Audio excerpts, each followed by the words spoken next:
Hello there, and welcome to the BNB show. I'm Brandon. Scan right over here. That's going to be Brendon Nelson of Seahawks Brendon Nelson. We do our twice weekly collab. Actually, we're going to be giving you guys a little bit of a triple dip this week because you're going to get a third extra show of BNB this week here tomorrow. But today, we've got ourselves a nice little tasty dish ahead of us, don't we, Brendon? It's always so much nicer to be able to turn over a win and a good win at that. Thank you for being in the house. How you doing, man? Where's the mental state right now with our Hawks and in general? I'd say things are looking pretty good. I'd say things are looking pretty solid right now. I mean, it beats where we were 2 weeks ago. That's for sure. Yeah, it's certainly a big difference from where we're there. These two games have been a different energy. It seems like from the first one, which was just very much a strange affair to open with in the beginning part of this year. Well, we've got a lot to talk about in this game. We got 12th man causing penalties, offensive explosion, potentially still some issues going on here in the secondary. But let's, as I like to do with this, Brendon, let's lead off the top with where you're at as your mind state coming off the end of this game in kind of what's more, the most at the forefront of many of these things that we got to discuss. Well, concerning this most recent game, I think mostly the impressions have to be positive coming out of that one. You had to overcome a lot in that game. There was a lot of stuff going on, not playing your way, not going your way, and you came out of there with a double-digit win that included a Carolina garbage time touchdown. So, on the big picture of things, I think you have to be pretty happy. But the thing that I think really bears mentioning and really bears going into, which we definitely will at some point tonight, is this offense. It took a little while for him to get going. That first game was rough. That first game was intimidating and scary. We weren't sure where we were anymore after that one. But this offense in some areas is actually headed towards the elite category of NFL offenses, I think. And it seems like they can get even better than they are right now. So I think that if you're looking for one big thing to get really excited about, it's where this offense is headed. And they played a pretty good, decent defense on Sunday. I know it wasn't. I know it wasn't them in their full best possible form, but it's a respectable defense that has played well so far this year. So I'm definitely hanging on to that. And defensively, it wasn't a great game. There was a game with definitely some issues, but there are some absolute dogs on this team on that side of the ball that feel like even though the unit may not play perfectly, these guys are going to just carry us to great things. So overall, I came away from that game feeling really, really good about most elements of this team. Yeah, well said on your part. I think I'm very much in the same place as far as the offense and its potential standing out and how much it is coming together. And that still, as you said, without really incorporating everything you possibly have to incorporate here. I mean, it is an embarrassment of riches in every way at this point. And it's also a little bit of what we talked about thinking in the offseason that this was the way that this team would go. I mean, it is a little bit by, I'm not going to say by the designs, but by the way things have been set up. You have a really nice offense. You have a really great offense, great special teams, and then you have a defense you hope can pull themselves into kind of a middle of the road status. And they are moving into that direction the past 2 weeks. And I think that that's, to me, very encouraging because this is then fitting to the plan, which means it's purposeful, which means it isn't just accident or it's just happenstance happening. It's occurring because this is what we want to try to have happen. And it is, I'll tell you, this offense now with this two-headed rushing attack that we have, these two backs that I kind of want to start off with there. Let's go with the offense, but let's start with these two backs we had in this game and how much fun they were to watch, Brendon, how different they are to watch, different in their skill set, but and also, of course, being very productive on top of it. But we got one of the best potential 1-2 rushing attacks that we've had. I know that we speak in hyperbole sometimes, but doesn't mean it's not true. Maybe the best 1-2 rushing attack that the Seahawks have seen in their history here, at least in the kind of the potential here that you're seeing. I mean, who else would be in the conversation? What else would be in the conversation? Like You Sean do have Alexander was a rookie when we had Ricky Waters. He wasn't doing that much yet. That's true. That would be probably the main one people would go to. You do Kurt Warner, John L. Williams, but that's not really a two. That's a fullback Yeah. running back, so it's not really kind of how we mean it. Yeah. I mean, if you're going to do that, you would say Sean Alexander and Max Strong, right? But that's not really what you're looking for. Exactly. I don't think you're still. I think it's sort of cheating to say a fullback, isn't it? We're talking about two-headed rushing attack. We know what we mean when we say that, and that is indeed what this looks like right now. And you've got your burner, your guy that's a home run hitter, Brendan, a big play waiting to happen, and then now we've got our hammer back. Chris Carson retired. We go, man. You do need a hammer back in this backfield. You need somebody back here who can bring that. And what is just awesome about watching him, Brendan, is just I'm amazed at how nimble he is for being such a back. It can cause the kind of damage he can on the back end of runs, because those guys usually when they usually are like that, aren't they normally like the AJ Dillon types where it's they're just kind of and they got a little bit of movement, but there's certainly a little bit of tightness to them in their manner. And with him, he's got a bit of that bounce to where he can still kind of get lateral a little bit, freeing himself up in space. Yeah, 100%. I think this is a relatively complete back who, in a different scenario, would be starting. I think if Charbonnet had been drafted by some of these other teams, he would be a starter. He's that good. But on this team, we're lucky enough to have him in this role, and it's a really great role for him. And I love the way these guys seem to have taken to each other. Like, did you see the report about how K9 called himself out of the game because he wanted Charbonnet to get that touchdown at the end? Now, obviously, it didn't happen, but we got little things like that. You hear that and you think, man, these guys like each other. We got something going here. Yeah, you certainly know you're not having a prima donna out there like, am I getting my stats? Am I getting my touchdowns? Am I getting my shine? This is the kind of environment you'd like to have fostered, to build a winner. This is what it takes, is everybody having a sense of selflessness. And it's not always hard to get it to go. It's easier sometimes said than done, especially when you're trying to get the maximized talent in there. You get the great talent, but you're doing it at the cost of the guy that's going to be all for the team, one for all sort of thing. And that does seem to be how they are. But I do love what I see from these two guys. This is kind of a watershed game to me, Brendan. And this is a little bit what you'd like to do to teams in the rushing attack, because you could, you get Walker in there first, and he's elusive and fast, and he's getting into space, and defense is really getting stretched out a bit. And then you get Charbonnet in there just sort of hammering up into the gaps, and they're not as that's what makes such a tough having the speed versus the hard hitting guy up in the middle, and that it just defenses start to want to key on one thing in a running back in their nature. They'll see Charbonnet come in and go, okay, we got a little bit more, put your hard head on, we got to get down and tackle on this guy now. But it's sort of like the human nature is you just get used to Walker doing is he going to try to bounce this out wide? Let me make sure I've got an opening to the back door to get out, because he's going to love to take that out to the edges, even on an A-gap run. I got to be ready for that. And then you have Charbonnet who's just going to take it right downhill on you. It's an interesting, it is. I mean, even beyond, I guess in Seattle, we can almost say even right now might be the best 1-2 attack in the NFL, and it's developing way if it keeps going this direction. There's a lot more to be done. They haven't earned that stripe yet, but who in the NFL, if these guys are guys that are going to be 5-yard average carry guys and do what they did this last week, will be able to kind of submit a similar backfield. Yeah, I actually thought about this in the offseason. To me, the number one was probably, and now I think we can say this somewhat comfortably, Bijan and Algier in Atlanta. That's pretty overpowered. But other than that, we've caught up pretty quickly here, because who do the Niners have behind C-Mac these days? It's Mitchell. Yeah, Mitchell. He's all right, but I don't think there's anything remarkable there. No. The Giants have Matt Breida, who I've always liked behind Saquon, but I don't know if that compares to what we have right now, especially when you're talking about these guys being so young, and then you have a guy like Breida that's been around forever. I'm feeling really good with the running back tandem we have. Did you see the EPA stat earlier? No, I didn't. Yeah. The Seahawks lead the league in estimated points added per play on running plays by far. It's not even close. Wow. Yeah. And that's with them being completely ineffective with the run a week ago and having a mediocre running game 2 weeks ago. So they don't have the best rushing attack in the league, but it's the most impactful and meaningful rushing attack in the league. That's how I put it.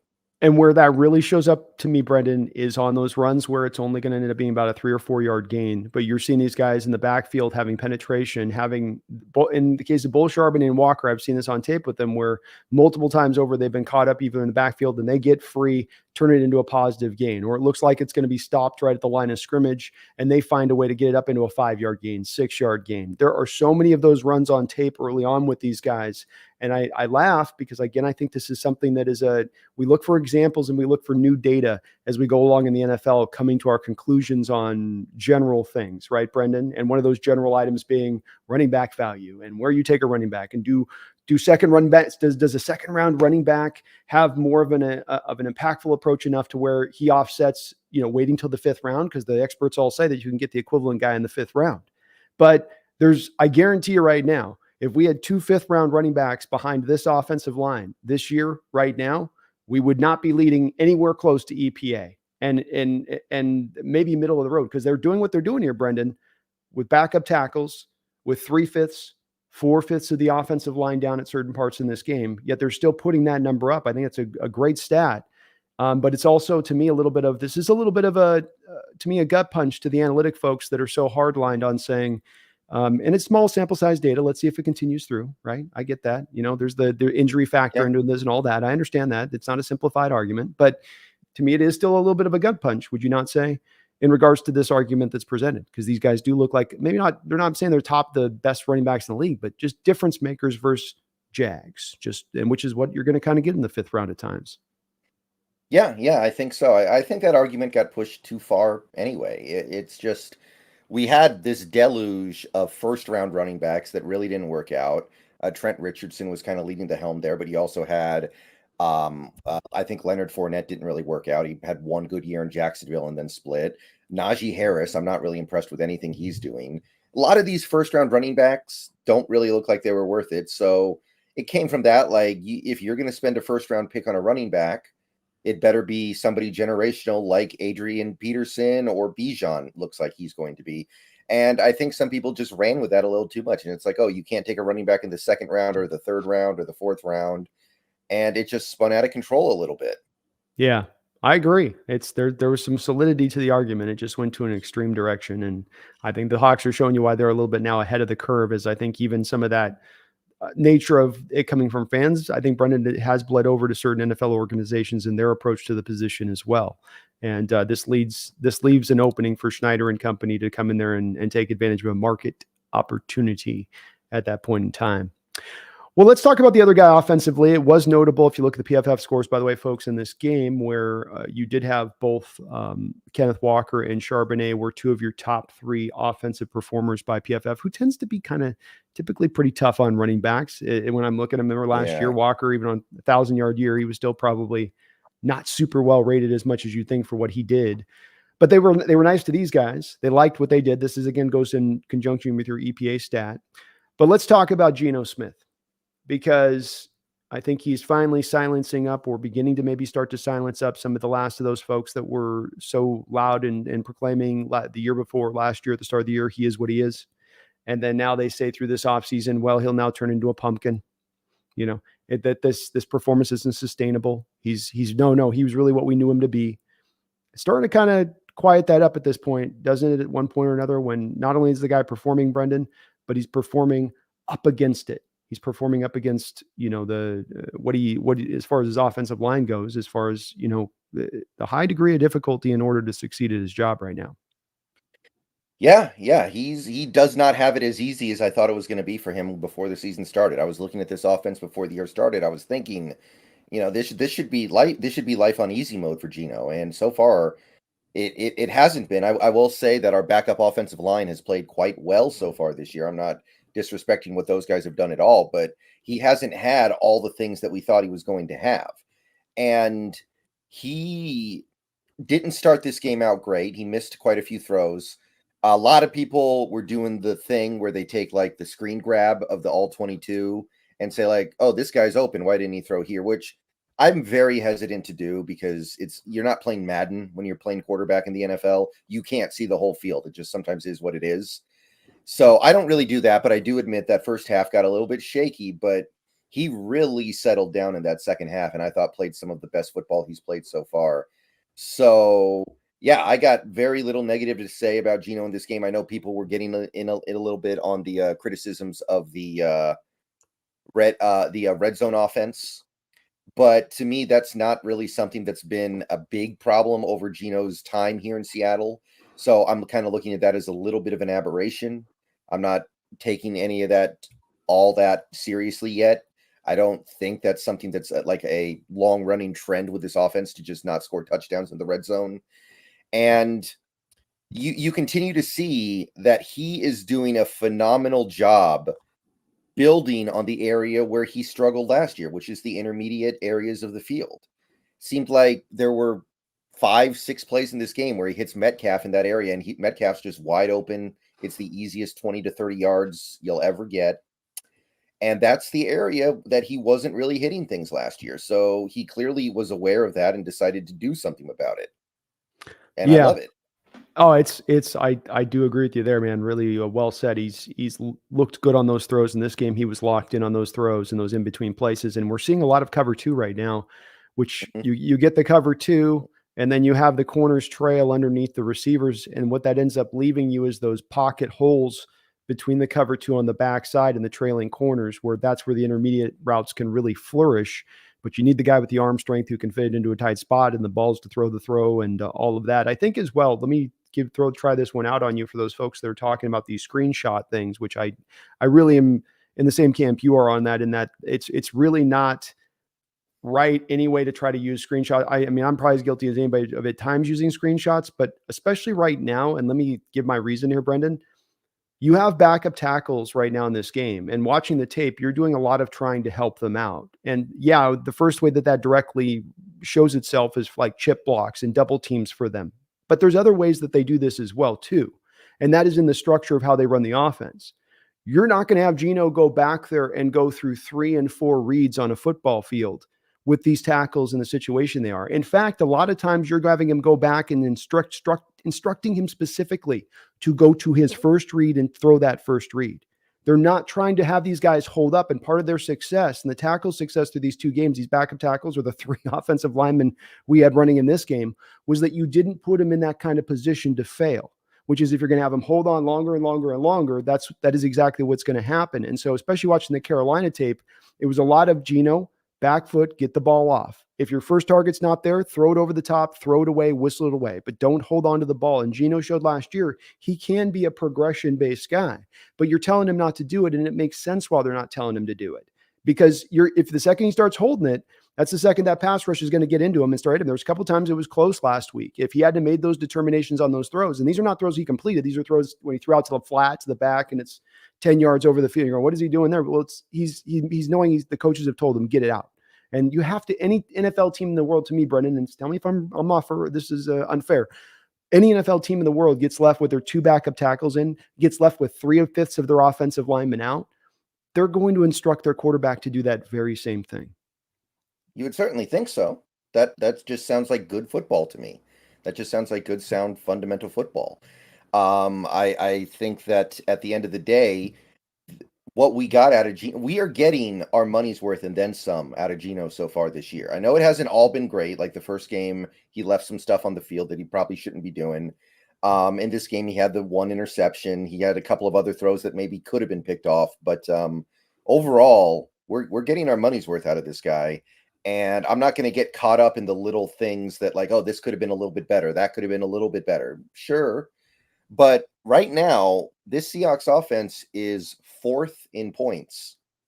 And if Jason Myers hits 2 of those 3 field goals that he missed, we are 2nd behind only the Dolphins, who are playing a different sport right now. They're not playing football. They're playing, I said in my video earlier today, they're playing like basketball or something. You touch on, again, another point that you touch on that just pushed me a little forward on this. This is the bottom line too, of this worrying about red zone thing. And well, we're not scoring in the red zone. If I'm not mistaken, you scored on 8 out of 10 possessions in this football game, offensively speaking. As Brendan just said, even with these red zone issues, which for some, they're raising the flag, oh, this is going to be a problem. Even with these red zone issues, you're basically those 2 missed kicks away from being second in the league in points. My thing with the red zone is I get that it can be an issue at times and something to concentrate on. But if my offense is just consistently getting up the field and scoring pretty much every single time they get the ball one way or another, I think that's where we have to kind of dial and go, is this really big an issue? If they're being this productive, if they're putting this many, isn't it? I mean, at one point or another, we start, like you say, nitpicking a little bit on You've got one of the most productive offense in the NFL, at least top 3 at that point. I mean, they're doing their job. They're getting it done. We got to feel pretty happy with what they're doing. Would it be better to be great in the red zone in addition to that? Sure. But if the bottom line is that that's what the offense has given us, they're doing their part. And there's really not much to really say, well, they should this and they should, just kind of that's my take on it, at least. Yeah, we know, we are Seahawks fans. We know very well how bad it is when your offense goes 3-and-out, 3-and-out, 3-and-out, 3-and-out. We've seen this before with previous Seahawks offenses.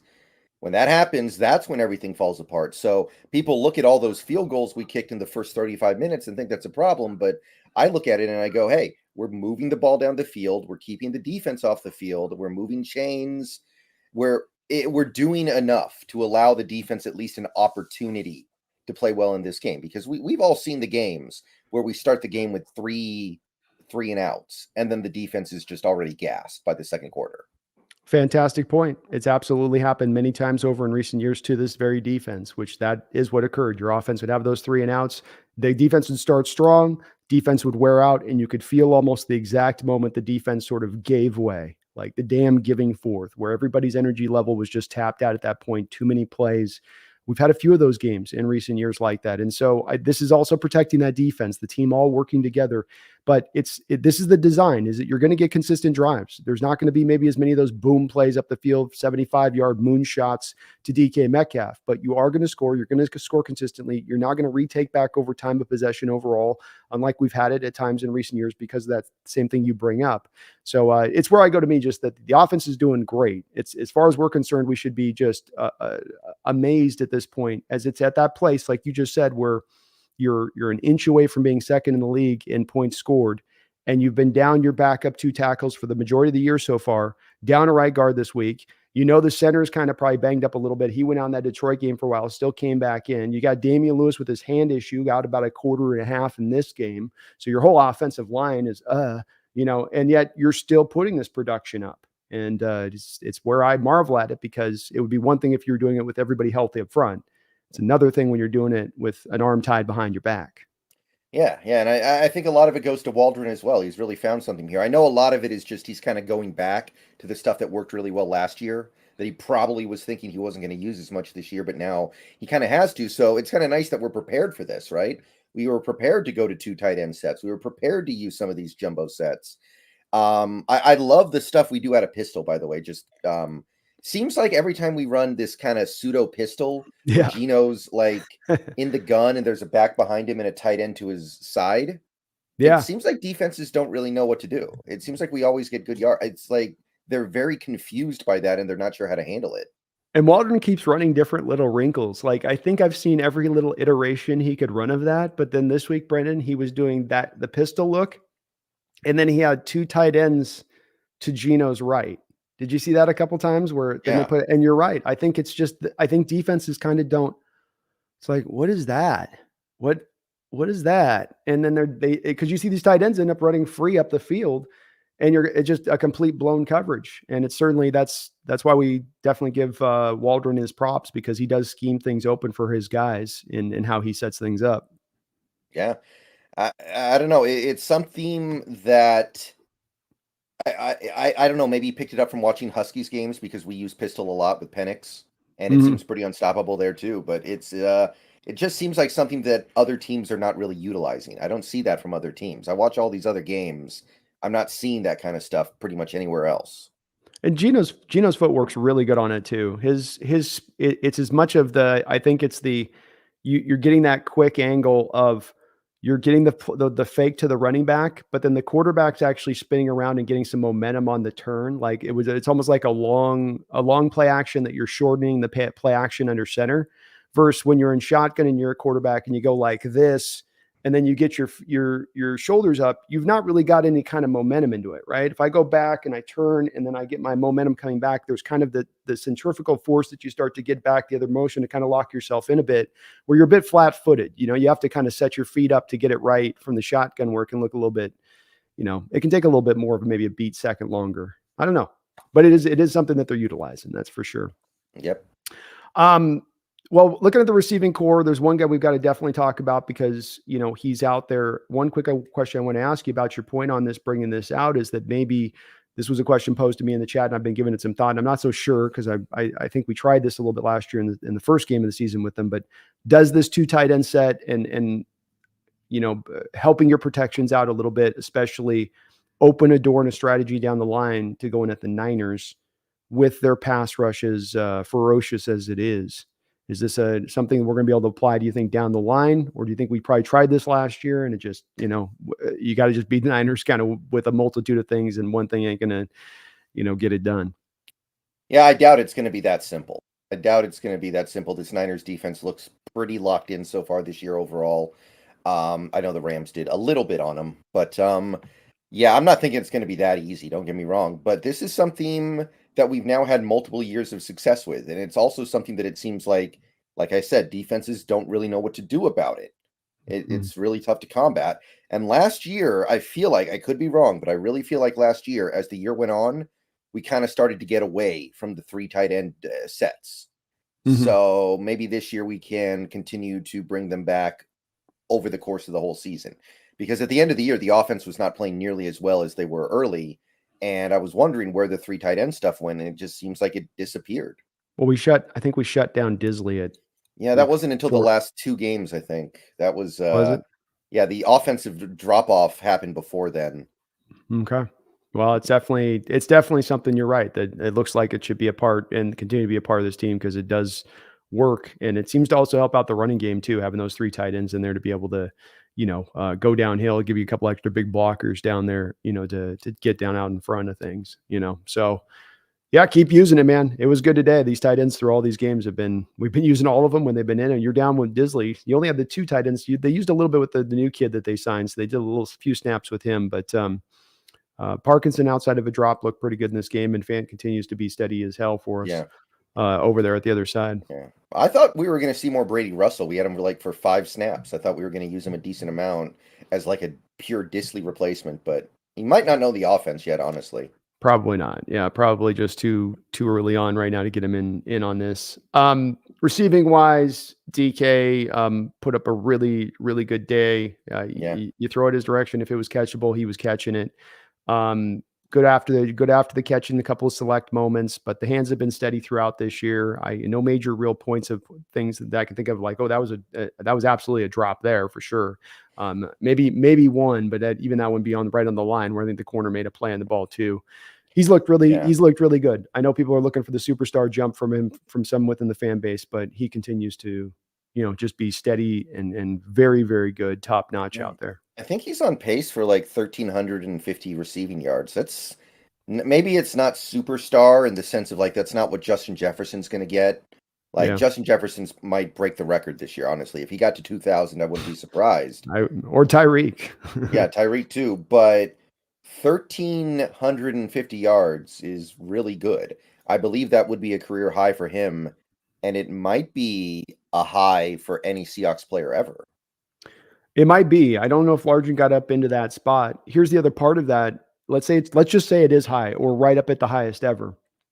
The efficiency he's also on pace to do it by. He's not going to be an JJ Jefferson that's going to get well over 200 targets to get to that production. He's going to do it very efficiently, as he's shown so far, which is just, to me, makes it all that much more impressive what DK has done so far in that. Where again, I know I like this guy a lot as far as on this team. He's one of my favorite players on this team, but he continues to show why to me every week with, plays hard as hell, makes the catches when you throw the ball his way. He'll fight after the catch. Defenses are not like playing him. Corners don't like having him out there. I love what I see from that guy. Yeah. Tyler, somebody was presenting to me that Tyler, on my chat, I got into a little bit of a debate in my post game stream. I'd love to hear your thoughts on this. Does Tyler look differently to you this year? Does he look like the father time has caught up to him this season? I don't agree with this, but this has been brought up, so I think it's a valid question to ask. I don't think so. I think there's just so much going on in this offense. He's not going to have big games every week. Like, I've noted it too. He did not do very much in week 1, and now he didn't do that much in this game. But I don't think that's indicative of him as a player. I think that's just indicative of the fact that we've got all this stuff going on offense now. We've got 2 really cool running backs. We've got 2 other receivers. I know JSN hasn't been used that much yet, but we all know why. I think that doesn't really need to be explained any further. The tight end stuff that we're doing. there's just a lot going on here. And somebody like Lockett is not going to be able to have big games week after week. I'm not really seeing any indication that he's dropped off personally. Yes, the numbers have dropped off a little bit, but if he has fallen off, it's by some very small and mostly insignificant amount that I'm not really gonna get into. It's not worth really thinking about to me. By the end of the year, if let's see if the season wears on him a little bit, maybe we get to the end of the season and that would be another thing. But right now, no.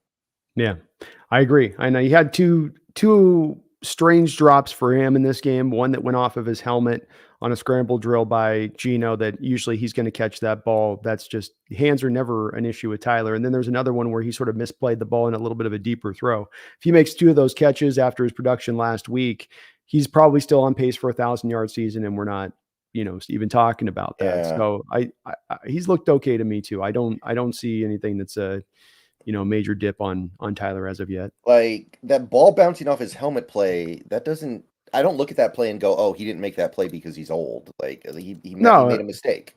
yeah, he wasn't. And Gino's rifling that thing in there.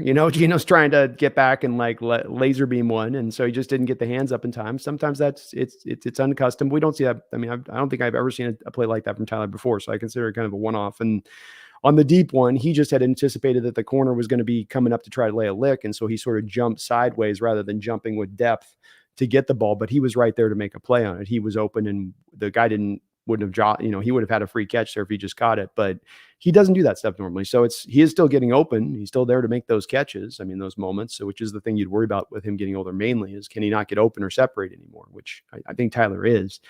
JSN, I'm going to be doing a live stream show tomorrow after, just to tease you guys for a couple of shows. We got me and Brendon tomorrow, 5:00. We're going to do, as we're going to continue throughout this season, a prospect update watch on some of the prospects and who's been kind of rising to the crop and some new guys that have been catching our eye. We're going to discuss that tomorrow at 5:00, both on our channels. We're coming from his channel mainly, but I'll be streaming on my side as well. But I'm going to be doing Brendon as well after that later tomorrow night, a show on JSN, because this is a thing that's become talking point in the Seahawks community.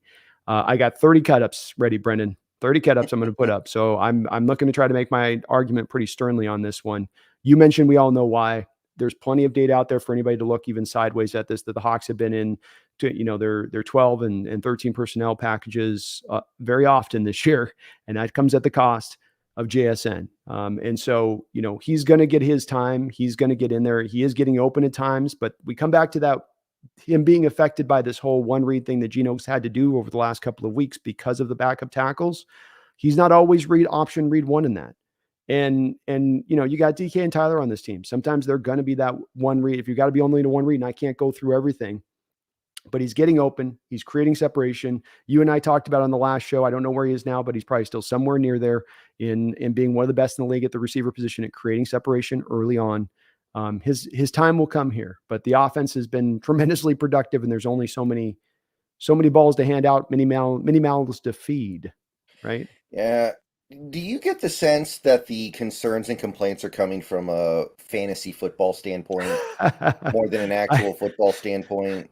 Well, I hadn't considered that up until this point, to be honest with you, Brendon, but you're probably onto something with that. Because this offense is fourth in the league in scoring. Admittedly, they're only like 16th in yards, so there is room to grow. But I don't understand the point of being upset about this. If the offense wasn't playing well, I would get it. I'd be like, okay, the offense isn't playing well, and you're trying to figure out what we're doing wrong. Hey, maybe we're not getting the ball to JSN enough. Maybe that's why the offense isn't playing good. But the offense is fourth in the league. Bingo. And really, it's third in the league because the Dolphins are not part of this league anymore. They're they're playing playing like a different sport. they're playing chess, and everyone else is playing checkers, I guess, because they're putting up these basketball scores basically. But yeah, that's what I don't understand about it. What we're doing is working really well. It would be one thing if we were an average offense or a slightly above average offense, but we're elite right now. In terms of scoring the ball, we're elite. And it's not like this defense is creating a bunch of short fields every game. It's not like we're scoring 3 defensive or special teams touchdowns every game. The offense is earning this. So I don't know. It just seems a little bit weird to me. It feels a little off the point to say like, oh, what's wrong with JSN? Why isn't it? It is working. The offense is working. So I don't That know. that's a great point. I would be if you, just like you said, I think the most important thing, a lot of good points in there, but above all else, if the offense wasn't working, maybe you would raise these alarm bells. But with the offense working and humming, and it's a little bit of the case of Zach Charbonnet. Well, we'd love to get Zach Charbonnet some more carries. Yeah, but Walker's rolling. And so this is the beauty of having depth, is that you're building in for injury as much as you're building in to pepper the field with everybody getting their share of their balls throughout every single game. Some of this is, yeah, we're going to try to include you in here as we can, but this also for the long season and for those times where Tyler can't really run well in this game. We'll have him out as a decoy, but we're going to be featuring you today, JSN, or for a couple games, we're going to have to do that, or DK's got that going on. And that day is going to come, and he's going to get his production this year. He's going to end up settling, I think, finally when it's all said and done. But there's no reason to worry on that one outside of, I guess, maybe you might be right. It might be just fantasy. That makes sense, at least, because it doesn't make sense getting too worried about this guy. Like, people are like, I don't think he's even running full speed on his routes. To me, on some of the routes, it's like he's getting separation. He's doing just fine. He'll get there. Yeah, and also the other thing is Gino's familiar with all these guys. Yeah, Gino's been playing with some of these guys for years. it's a good point. JSN just got here. It's going to take a little bit of time for him to get to that point. It's a good point. He knows when they're going to make route adjustments and which way they're going to go. And let's face it, Brendan, if you're in a bit of what we call an onslaught situation like they are right now, where you have those backup offensive linemen in there, you're gonna go at any point. You're going to go to your favorite places to go as far as to, like, I can trust this is going to happen here. Everything is under help, but that guy's going to get open. He'll make the catch. I know he's going to be in the right position, and you're certainly not going to, if there's a bit of a question on that, maybe as much go to the other guy there. Thank you, Snail, for the $5 donation. I do appreciate it. He says Charbazard is just getting warmed up. He's going to set the league on fire. So we've got the nicknames as we've got it running here for Zach Charbonnet, Brendan, are Charbazard, which I guess is a Pokemon reference. Yeah. Pokemon. Let me say it right. We've got Zach Diesel. We've got Truck Charbonnet. What you got one on this? You got a preference on? I really like Zach Diesel. I think I that do one's too. strong. I will say that. Yeah, I'm kind of feeling Zach Diesel. I keep there's coming got to back be to that. there's got to be some wino out there who's got something really good, which the Charbonnet name. There's got to be something you can do with that. It's not me, but somebody out there. I met Charbonnet at a signing about a month ago, and somebody actually gifted him a bottle of wine. Nice. So they're having fun with it. Hell yeah, that's the 12s for you on that. But he keeps running like that. He can have as many nicknames as he wants. He runs hard like that. And boy, that moment, Brendan, when he got downhill on that run in the end zone, and that hits that cornerback, and the cornerback just goes flying. There's something different, and maybe I'm just noticing this. Guys don't fly off guys like that. I mean, like, maybe even a Derrick Henry's mostly known for his stiff arms, rather than he cuts out in the open field, lowers his head and hits a guy, and the guy goes flying 4 yards back. But I've seen Charbonnet now do this at least almost a half a dozen times, where he lays, not to that degree where he sends a guy flying, Brendan, but definitely to where he lands a hit when he lowers that shoulder in a way that's different from other running backs. Like, they don't tend to send guys back like that. Like, those guys are going this way, and then all of their momentum stopped, and then they're just getting curled up. Like, remember that Viking game? He had 2 of those where he got out in space, and if he gets a little bit of build-up speed, I mean, we call them hammers, but it is like they're getting hit by a hammer when he has that build-up speed, that opportunity to get up to full go. Yeah, I think people are starting to get it. Charbonnet was probably the hardest sell of any player we drafted this year for me. In my fan base, that was the one that people really just did not like, and couldn't. It was hard to get them to turn on to it. Yeah, and I think they're starting to figure it out now. There's something unique about him. We didn't see it very much in the preseason, admittedly, because he didn't get the ball that much. And now I think people are starting to figure this out, and I think he's a really good pass blocker as well. I feel like these last 2 games I've noticed he's pass blocking. It's a good point. You've needed him to do it more, probably more than you'll ever need him to do this season. And you also, one last little point on this, is you saw in this game with the run balance, I want to say Walker was 13 carries and he was 9 carries. What this is also going to allow you to do in the spectrum of looking through the full season scope of this is allow these guys to be fresher through the course of the season. Here's not a game like you might have had last year after Penny went down, where you went, okay, give Charbonnet 21 carries here. we'll give DJ like 4 or 5 other ones. You're not going to be pulled as much as a coaching staff to do that because you have a really good runner behind the main guy, which is very Yeah. nice. Yeah, I'm very interested to see if in future games we keep the balance or we start heavily favoring Walker, because I'm wondering if maybe we had a lot of Charbonnet in this game because the offensive line was banged up and we wanted his blocking out there.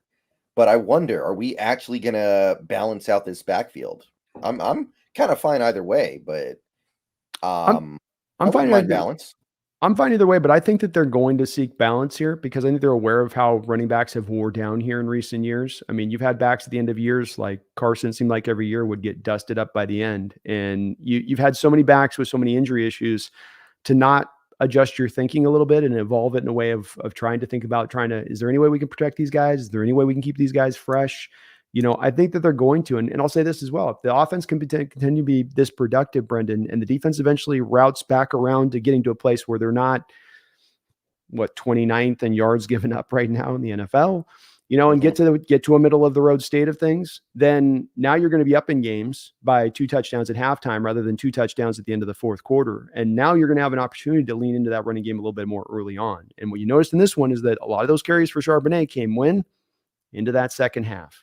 Yeah. As the game wore on, when those guys were getting tired on that Carolina team, when it's a little harder to tackle as that game wore, and then you put this guy in, that's it's hard enough getting your hands around this Walker kid. Now you got this guy coming downhill as you're starting to tire, and that's how you start to really wear defenses out and kind of break their back. And so we haven't had to use this because we've been so tight in these games, Brendan. But that's another part that's going to come, I think, into play with these two guys. Narc Diaries, Kelly, thank you for being a member of the Hawks Nest for 3 months. Sorry, what? Did you have something? No, sorry, nothing. Oh, remember that one year KJ came back and we used him as the mic and he did really well? Reminds me of Bobby and JB right now, all flowing together. KJ had some time there. He'd fill in at the mic occasionally, and in 2014, Bobby got hurt for 5 games, and I think KJ slid inside. Yeah, he held up over there. Part of the good parts about KJ is that he had some flexibility to him positionally in that way. Right. Yeah. I've said this a little bit, and I don't know if it's actually true or not. It could just be recency bias. I feel like Brooks looks better than he's ever looked before. Like I've been pretty impressed, and my standards for him are not super high. I'm not saying he's playing amazing, but I've liked what I've seen from him more than anything I've seen from him previously. Yeah, I think that's probably a fair comment because he's not been as much an albatross in coverage as in the past. I don't think that I'd put him in a place of saying he's been good in coverage. There's still those points through the games, but if he's giving up a catch, he's there to make the tackle. That happened in the Rams game. He got caught in a little zipper route back to the inside. Short gain, there to make the tackle. This game, he had to play like that Lions game. Remember that play where he tackled and ended up hurting Montgomery's ankle, I think, on the tackle. So he's had a couple, but in years past, he'd give up those completions, and then it's another 25 yards after the catch. You can handle giving up the catch if you're going to bring him down, tackle him after it. And he's been just as much on it in the run game, I think, as ever, Brendan. So yeah, I think that's probably a fairly good way of putting it. I think it's helped him out too, just being able to have Bobby slide in with the green dot on his helmet, be the mic, let JB kind of just be it's almost like the will, really, Brendan. If we really think about this defense in the terms of, it's not your traditional middle linebacker 3-4 defense guy, in Jordan right now. It's very interesting what we're doing in a way that is not actually interesting at all. Well, one other guy I want to talk about before we get to the other side, Ben, but we're going to get to it's about time to get to the defense on this. And Kelly, thank you for all of your longtime support here on the channel as a member. Let's talk about Anthony Bradford, one guy who was filling in this game, and a guy that I think we got to talk about a little bit here, Brendan. What was your take on Bradford's game here? Played fine, right? If he's an offensive lineman and you never really notice him, he probably did good, right? Like he's like a referee. You don't want to notice him. If you never get like the urge to go look up who the referee is so you can like yell at him, then the referee probably did a good job. And if you never notice the offensive lineman doing something bad, he probably just was pretty consistently solid. Like in this game, there were a couple times when Stone Forsythe just got whipped, and we noticed it. We're like, wow, Stone Forsythe just got whipped there. Yeah. But I don't remember that moment with Bradford. And he's not playing against irrelevant players in the trenches down there. Like Detroit doesn't really have a lot going on in their interior defensive line, but Carolina, they've got Derek Brown, and I am personally a fan of Shai Tuttle. I think he's pretty good. So that's a very respectable first game, I think. The pass blocking was very clean, according to PFF, and PFF is very aggressive with their pressure formula, by the way, and we'll probably talk more about that in a second. But they said he gave up 0 pressures in that game, and I'm not saying that his run blocking was great, but we were able to run the ball extremely effectively with him playing every snap. So it can't be that bad, right? Well, my opinion of it is I'm definitely, it's a video I'm going to have done here before the week's ending. Just to look at him with the all 22 tape on just seeing how he did, Brendon. And yeah, everything you said is basically the truth on it. I actually think he was really still also this is one of those places where to me, the PFF grade for the player that I watched, because I locked in on all of his snaps with the end zone footage with the intent to kind of find the cut ups I want to find for the video I want to do. And he was really good in the run game as well. You talk about Derek Brown, you could do a whole cut up of about 15 snaps of those guys going mano a mano. And I'm blown away, Brendon, because when you go to Derek Brown, you're talking about a guy who, when I say, power is the name of his game, it's not like, well, he kind of uses strength and power. He's one of the most powerful defensive tackles that's in this league. I mean, he's not going to give you a lot in pass rush, but he is a big, strong man in there. And there's moments you're watching Anthony Bradford give him the business, out muscle him. And it was so surprising to me to see, because the Panthers were attacking Bradford specifically. The Hawks weren't bringing help. They were just asking him to hold on out there on his own. And he was just grizzly bearing him. And it wasn't necessarily that he just full out dominated him, but Brown wasn't able to get anything done. And he controlled him at times. And he's got that just nasty kind of will to him, and just how he plays is kind of mean. And he's got a couple pancake blocks in this game, including one on Brown, where he put him on his back. We got ourselves a prospect here. I'm not saying he is the future right now off one game. It's just one game, and we don't have a lot. I mean, he was raw in the preseason, raw on his tape. He's got a lot of weight, but he playing this good off of how raw he was, Brendon, with what we saw out of him at LSU, he's come a long way. It's a little bit like Tariq Woolen, where Woolen had all of those, not that he's not a talent of Woolen, but Woolen had all of these. It's kind of fair. I mean, I'm not completely, because he's athletic. Yeah. He's a 90. I had a guy in my Discord call him the Anthony Richardson of right guards.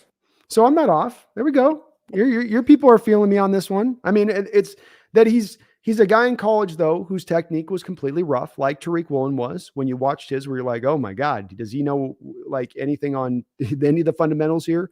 But he's gone a long way here to go out in this game, like you say, Brendon, and you don't mention his name once. You don't have that one bad moment where it's like, ooh, rookie moment there. I mean, he was there. He was with it, and consistent throughout the course of this game. But I thought he actually blocked even better in the run from what I saw in this for the video I want to put together. But I'm really impressed by this kid. Already in preseason, he had those moments where he's like the funnest lineman to watch out there, just because of how brutal he is and how he plays it. You got 5 guys with an offensive line mentality like this guy has. You're gonna make some people say uncle over the course of a game. They're gonna say, okay, I've had enough of that. Yeah, and he actually has low-key big shoes to fill, because Phil Haynes has actually apparently been extremely good over the first 2 games of the year. I don't know if you saw ESPN's win rate metrics that they released earlier today. Phil Haynes is 5th in pass blocking for an interior guard and 4th in run blocking. It's good to hear. That's good. Actually, I'm as shocked as you guys, to quote Pete Carroll, but apparently he's been elite to start this season. So that's not just some replacement level player that you're filling in for there. It's true. It's very true. He has been pretty good. I hadn't locked in on him as much, and then the injury happened, but at least now it feels good. Once he comes back, you got some depth with Bradford now, if you got to call upon that, as we've seen in other places on this team. But I thought Bradford really did well for being a first start out there, and having Derek Brown across from him, he's not the game wrecker kind of type of like we're going to go up against this week with like Lawrence, but he's a top 10 probably defensive tackle in this sport, and Bradford for the most part controlled him this past Sunday. Yeah. Would you say he's as good as Jordan Davis? The defensive tackle? Yeah. Yeah, Derek Brown. Derek Oh, Brown Derek versus Jordan Brown. Davis. Oh, Who'd you take? I might take Jordan Davis, but that's only because Jordan Davis has pass rush upside. Whereas I It's don't think close Derek. though, isn't it? It's close on as a run stuffers and as the one techs. Yeah, they're probably on the same alignment. I think Jordan might have just a bit more of that upside to the pass rush, but that would be the only thing separating him, not the run stuffing ability. And they are both. Derek Brown's probably, while he's a top 10 defensive tackle, he's probably a top 5 run stuffing defensive tackle in this sport. And the coaching staff trusted Bradford to one-on-one him. When we're bringing him help, there's some snaps, but a lot of snaps out there with Brown just singled up with Bradford, and Bradford handling his business. I'm gonna do a short on the channel too with it, Brendon, where I'm just gonna do their cut ups of their snaps too, because it's just so much fun to watch the two big dogs going at it out there. Shout out again, Brendon. We got to give the tip of the cap. One last thing. I know flip over defense. I don't want to talk about this too much because these guys did have a lot of help. They had some moments too that were tough, but Curran, Stone, Forsythe, man, if we do anything this year, if we go back and become a contender, we're going to have to definitely give those guys, a round of applause for holding the line until we get our guys back and not having this be we're going to be 0-4 here getting back our tackles. Let's see if we can salvage the season. These guys came out there and handled business. Yeah, I mean, I will say that Forsythe had a couple of bloopers in this one, which he did not have against Detroit. But I don't feel too bad about that. I'm not too upset about that one. He's playing. I think one was to Burns and the other was to Grossmatos. So it's tough sometimes. And overall, he played well enough for us to score 37 points. Played well enough for us to march up and down the field the way that we did for it was probably close to 450, 500 yards. Yeah. And back-to-back week, because you did Detroit too the previous week. So, props to those guys on that. Other donation here, which will help us turn around over here to the defense. Mike McGee, thank you for the $2 donation. Says Geno Smith and the Witherspoon haters can remain quiet now. I appreciate that donation, man. Yeah, that's another one I think people are starting to figure out, the Witherspoon stuff, because when he was drafted, I had a decent number of people who said, I don't even know who that is. Now, I would say to those people, you obviously weren't paying attention to all the videos I was making before the draft, but a lot of people were like, well, what's this guy's deal? What makes him worthy of going at number 5? I think they're starting to figure it out. I would hope so. I would really hope so. To me, he came out in this game, Mike, and you might say he was your most, outside of maybe Jaron Reed, your most impressive defensive player out there in this game. He was tested often, much like with Bradford. The Panthers, you could see, were coming into this game saying with a mentality, we're going to test this rookie. We're going to see if he can hold up.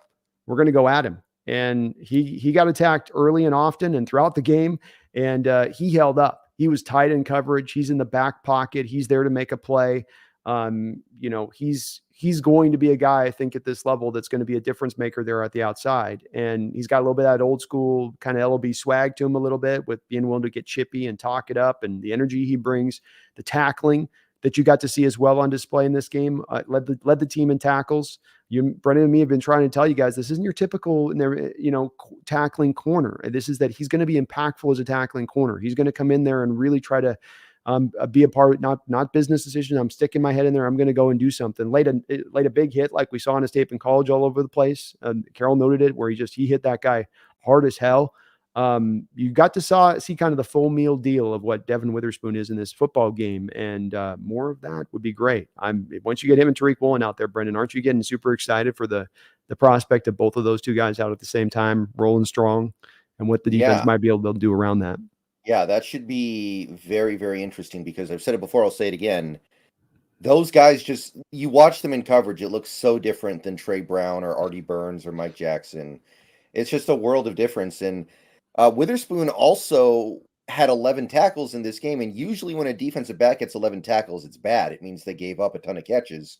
That wasn't really the case here. We saw Witherspoon come up and run support, tackling guys that were not his coverage responsibility a lot. Yeah. Yeah, he's coming up and being a forced defender. And most of these cornerbacks, what they do is, there's always at times, you've heard about this, Brendon, where there's sometimes those soft agreements between the finesse wide receivers and the finesse cornerbacks, where the receiver comes out pregame, or there comes out the first snap and goes, okay, look, I'm going to put my arms on you, you put your arms on me, but we'll let everybody else kind of figure out what's what when it comes to the running game today. And then you got your guys like Witherspoon that are I'm gonna get off the block. Carroll was noting one play in particular where he made the tackle where he's coming up, the receiver's coming down to lay a block on him. He's got outside leverage, so he's got to push the play back inside no matter what, first and foremost. But he bounces inside of the receiver and then gets back to the outside leverage and still makes the tackle. So he still kept his outside leverage according to Coach Carroll, and then went and made the tackle on top of it, which again, we talk about cornerbacks not even willing to get in there and make the play. Then you might have your secondary type cornerbacks who might just set the leverage and set the edge on the play. And then hey, somebody else deal with it. I've done my job. I get an A on the play for that. Here's a guy who's bouncing inside with the kind of effort he's trying to provide to go a little bit further beyond that. And that's where he can have that kind of impact on this team in a different fashion than you see from other cornerbacks. Yeah, it's very rare you see a cornerback playing like that, I feel like. Like we saw it a bit with Sherman. We obviously had some other guys come through here during the LOB era. Like Browner was obviously a very physical player, but Browner was also running like a 4.740 probably. That's right. Like this is a very unique player we have here. And it's time to get on that train. It's time to get on that train with him, I think, because whatever happens from here on out, you can clearly see why this guy went in the top 5, and he deserved to go in the top 5. Yep. As you and I've said too before, if you weren't going to take him at 5, Detroit was going to take him at 6, and the Raiders might have taken him at 7. And he was going to go off the board very quickly if you didn't grab him. Yeah. Have you seen the Tyree Wilson stat, speaking of the Raiders? No, how bad is it? He is the only edge player to play, I think it's like 50 snaps or more this year without a quarterback pressure. There you go. There's like, a couple hundred. There was like well over 100. And he's the only one with a 0% pressure rate. I never quite could get on board with him on it, man. I understood certain people liked it, but he was so raw, and it just wasn't there. It wasn't close for being a top 10 pick. It wasn't close to being there. Maybe teens, maybe 20s, but that's tough, bro. I think they're playing him out of position. He should be an interior lineman. They're playing him on the edge, and he doesn't have the burst for that.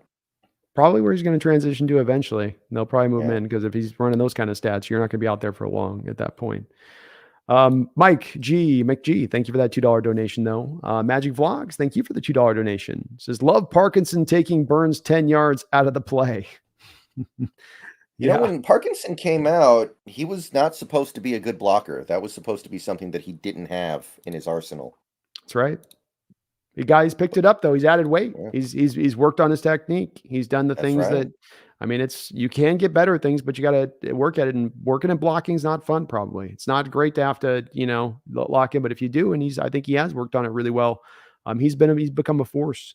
His blocking grades throughout last year, week after week. This has been kind of the case for all of our tight ends going back for last season and 3 games now, which is that their blocking numbers seem to always be really pretty good.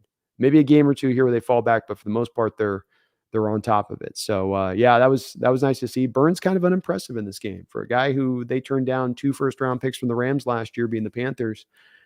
Didn't feel like that kind of player, And a guy I'm watching, Brendan, because I think the Niners are kind of thinking in the back of their mind they might, if they need to, go make a run at him. Oh, well, if they couldn't get him for 2 first-rounders, what are the Niners going to have to give up? If he ain't playing at the same level he was playing at before, they ain't going to be able to get 2 first-rounders. That was the price you were able to get last year for him. It's a different table now. That's got to be the worst. That's got to be an all-time bad turn-down trade. Like, it's the Rams. They looked like they were going to be awful for the foreseeable future. Like, how do you not make that trade? Like that's absurd. I am with you 100% on this. This is a little bit like the Jonathan Taylor thing with the Colts. Like you don't want to pay the guy the contract. You've determined that, we like you, but we're not liking you enough to make you $25 million a year. Then move on and get the top amount of assets you can back from him. If you happen to find yourself to be a team that's not contending, what are you doing? You're not in a place of like, this is your make or break it guy that's going to take you over the top. Maximize the returns back. You've signaled you don't want to pay him. So do what you can do at that point. But teams kind of have this weird thing. Some of these organizations do like this, where it's like, oh, we didn't get what we want, we still want. And yeah, that's turning down the 2 first-round picks. Looks, they're not getting that now, I don't think. Yeah. You still got to pay him, or you got to let him go for it. I think the Niners do is they pick him up and then they agree not to franchise him at the end of the year. And it's like a rent the deal move that they pull off at that point. It's crazy that the Niners have all these contracts and are still have like 40 million in cap. That has got to be the world's biggest can they are kicking down the road. They went all in. You got to give them credit, Brennan. They've given themselves ultimate flexibility. I mean, we could make a go for it move, and they could match us by 3 on top of it with what they have in for at least this year's cap. They'd kill their next year's cap, no doubt about it. Because some of this, Brennan, is they wanted to roll some of this into next year's because next year's situation is so tough for them. But Yeah. I mean, they still did what they did to create the money they did for this year, and they could go out there and do a variety of different moves to help out Chase Daniels later on out there with, or not Chase Daniel, but Chase Young out there with Washington. A couple things they can end up doing, and boy, you give them another edge rusher like that. Yeah. If Brock Purdy slips up, if Brock Purdy just starts struggling, like maybe Dallas does something to him that exposes him for the rest of the league, Mm-hmm. do you think there's any chance they go trade for Kirk Cousins? Not The this, Vikings. You not don't this think year. so? No, because I think that for that to happen with the Purdy thing, that'd have to happen pretty quick. And there's not enough time for it to be like, well, he's come down to earth. If it's not even an injury thing where he's just come back down to earth, he's not that guy. If that happened even for a couple of games, I don't think that would draw them then to going to Cousins right now. Could be wrong on that. And certainly you're right that I think there is a bit of a side-eyeing of Cousins here, even with where Purdy's at, where here's our kind of break glass quarterback thing, in case of emergency, we can break the Cousins glass and make a move with the Vikings. And he knows my offense and he can come in here and da, da, da, da, da, da.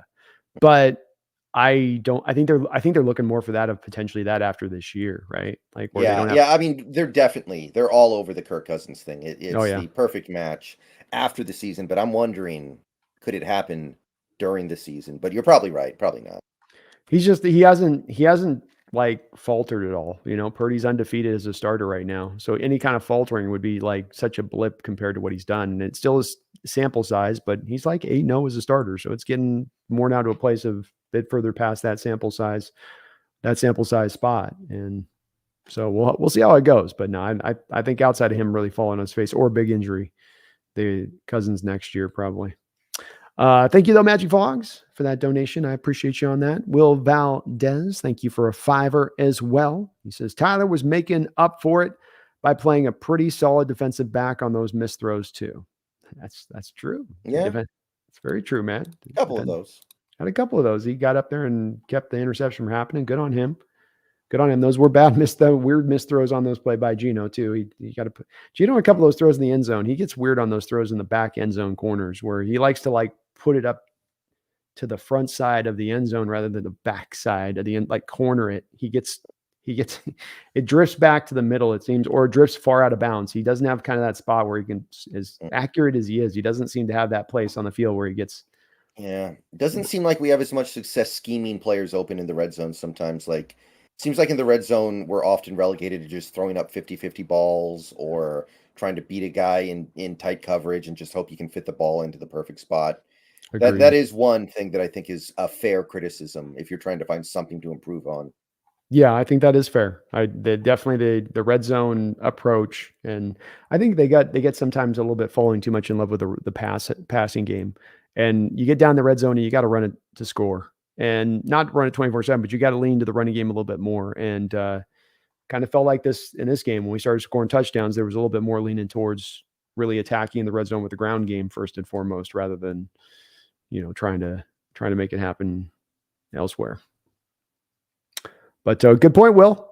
Tyler, the defensive back. Gotta give him a new defensive back number back there. Seahawks Gaming, thank you for the $2 donation. I appreciate it. It says Witherspoon equals Antoine Winfield Sr. Best tackle corner. I'm with it, man. He's cut from the same cloth, in my opinion. What do you think, Brendan? That seems pretty good. I remember Winfield Senior a little bit. He was kind of already quite old by the time I started really getting into football. But yeah, that's definitely somebody who's going to draw a lot of comps because realistically, especially in the modern era, there haven't been a lot of great tackling corners. It's kind of like a great blocking receiver. Who are the receivers that are known for being great blockers? It's like Hines Ward, Muhsin Muhammad, T.O., and then you're like, okay, Golden Tate was considered a good blocker, but I don't know if he has that league-wide reputation. And then you're like, I'm kind of out. Mm-hmm. Yeah, I agree. There's not a lot of them, that's for sure. And I do like the Winfield comp because here's a guy who is also really good as a man-based cover corner too, in addition to being a really good tackler. And I think there's the thing you hear about from some people that are anti-Witherspoon and Brendan is they say, well, he's 5'11", 190 pounds, and how can he continue to be this physical and how can he continue to be this good of a tackler and his body can hold up at that? And certainly bodies holding up in the NFL is an NFL wide problem as we currently sit as an overarching issue. But on the basis of his size alone, Winfield was 5'8". And I guarantee you he wasn't more than 190 pounds. He was probably Mhm. about 180. Right. And he was still that great tackler because his form was top notch. He was willing. He was a dog. Um, it's everything that you need to have kind of as the mix to all go together to become that really good tackler. And Witherspoon's got that. He's shown it to you the first couple of weeks. He showed it to you all over his college tape. It's not just obvious to people like me and Brennan that do this, but people that are former NFL people and scouts and stuff that can see it. That tackling ability is special. And you don't get to see that in corners very often. And it's very important in this NFL game too, Brendan, because these receivers come down now on these in pre-snap motion, which is now way more of a part of the game. They come down into the inside of the defensive line. The Rams love to do this, and they have that receiver then take on a defensive end or snipe out a linebacker or a safety, and then you end up with your cornerback one-on-one with that running back, especially if they run an outside zone or a pitch play, and you need the corner that can step up there one-on-one there and handle business. And so, not a lot of corners can. A lot of corners Right. can. Mhm. But great thought on that, Seahawks Gaming. Appreciate you for that donation. I love the comp, man. You know that. Connor Oswagler, thank you for the $5 donation. Says, not sure if you saw it, but for edge rushers, Mafi is third in pass rush win rate just behind Will Anderson. Jaron Reed is sixth for interiors, just behind Carter. I did see this. Those are some great numbers. Yeah. Mafe has a super low double team rate for whatever that's worth. He never gets doubled. I think his double team rate was like 7%, and Mm. everyone else was like 30. So that's notable, but still really good. And I thought that Mafe played excellent in Sunday's game. And I'm so far, I know he missed game 2, so we're dealing with a very small sample size. So far, I'm impressed with the strides he's made in his second year. I'm seeing the things that I wanted to see. Me as well. He looks like the guy that's going to step forward and become the best edge you've got on this team, and that he's going to get to that place sooner rather than later. Brendan. Um, on the downside of it, I certainly would like to see a little bit more from Uchenna after signing that big deal. That's been a little bit his production's been, and I think Yeah. it's I've wondered if a little bit of it's the onus being placed upon stopping the run has maybe caused a little early on some of the pass rush to be taken a back seat to that, where Carroll's made maybe a tangible decision with some of his guys up front to say, I really want you locked in first and foremost on the run, and then you can getting to after the passer. Yeah. I mean, in this most recent game, we got both. So if it plays out like that, every game will be okay. But some people have been definitely asking about that. They've been asking, is there some sort of trade off here where we're getting this great run defense, but we're giving up pass rush? And as this year goes, I think I need to see more before I say that that's the case. I would agree with you on that. I think you've been in the first game, for instance, you had Stafford throwing the ball in 2.64 seconds on average with all of the passes he had, which meant that your pass rush really was having not enough time to get back there and really have much of an effect. Game 2 was slightly better. But that is also, again, back to Goff, who's kind of a one-read quarterback and is going to have a tendency to get the ball out of his hands pretty relatively quick back there. And so we get to that sample size point. Certainly Dalton's, I think, had a little bit more time back in the pocket, but we got our pass rush up with that, I think, as well. So Yeah. it all kind of worked together. Jaron Reed, what'd you make of his day, defensively speaking, this Um, past week? I did a little bit of looking into this. I think that was probably the best game he's ever played in his Mm-hmm. career. Oh, And yeah. he looks to me like he's playing the best football of his career, which is kind of crazy. He's 31. He had a 10 sack season not that long ago, but I feel like he's playing better. I think the impact he's having on the games right now is beyond the impact he's had previously. It's kind of crazy where this came from. And it sure seems to me like he should have just been playing nose tackle this whole time. Yeah, it was the part that I was, if you go back to back in the years, it was the thing that I wondered about with him. It's probably why, with me, Brendan, I had confidence in his ability to move to this spot because I was always like, well, this is really the player he was. He kind of became a three tech and he got you the 10 sack season but not quite really what he is as a player. And going back to Alabama and being that defense was so ferocious and a lot of NFL players on it, but he was one of the better ones on that defense. And he was a guy spearheading a lot of what they were doing up front when he was in there playing. So it's been great to see him going. I didn't think he was going to be this good. I didn't think he was going to be able to keep up his pass rush stuff and still keep the run Yeah. stuffing things going. That's been amazing to watch. But hopefully that grade 2 sprain he's got in his groin right now is not going to be too bad and hamper him too much, Brendan, because we need this guy right now desperately. Yeah, I mean, he had it in that game, and he played as good as game as I think he's ever played. So it doesn't seem like it's affecting him too badly. No, he was able to get through it. So it was good to see. Hopefully he just doesn't do something like tear it or something, Brendan, because that can be one that gets worse. That's one of the reasons they do rest it is that you can rip that sucker. Yeah, you don't have anywhere near the defensive line depth to rest Sharon Reed right now, though. I know. You're right. It's tough.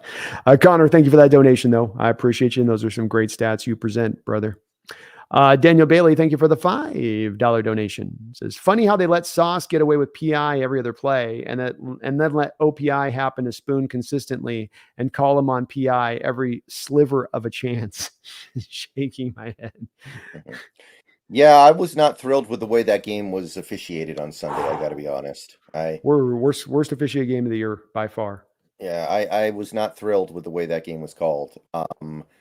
I think Witherspoon was going to get his first career interception, and then Shark OPI'd him away from it. That one play where it looked kind of like he jumped early, but then you see the replay from the back, and Shark like pushes him, and Yeah. Shark still doesn't make the catch, so it's not that big of a deal because we probably would have declined the penalty anyway.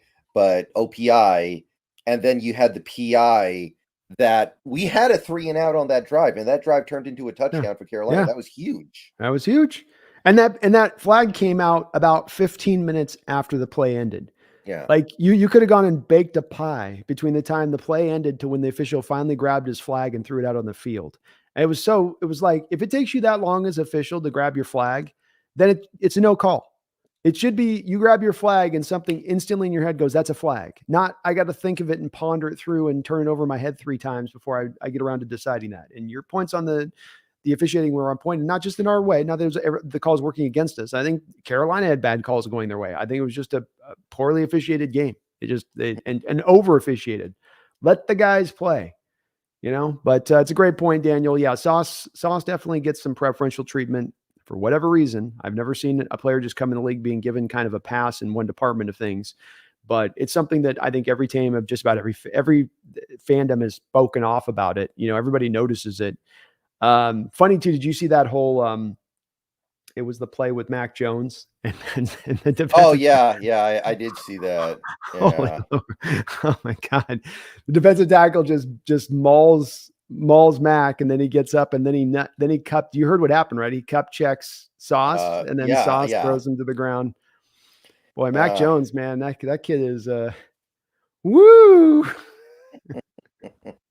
And what did he do to piss off the defensive tackle who just like waylaid him, right? Did you see that where like the tackle like grabs him and like throws him to the ground and he's like they have to pull the tackle off of him? I thought he was trying to take him out, trying to snuff him. Yeah, I don't know where that comes from. I mean, these players are constantly saying stuff to each other throughout the game that we never get to hear.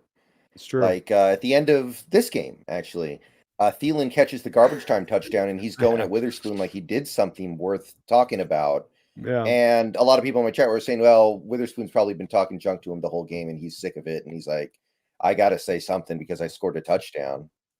I don't think they're wrong. I think I remember with Witherspoon, the thing that you saw when you turned on the first game I saw, and he made like 2 plays, he made a tackle, and after every play, he is just and he is chipping along and he's talking it. I mean, he is that kind of cornerback. He is that kind of, I've got that confidence cornerback. I'm going to let you know about it. He ain't that quiet assassin type. He's going to let you know all day about how he's going to do you in. And so probably was the Thielen there. And in Thielen's case, like you're only down by 10 with a couple of minutes to go in the fourth. Like,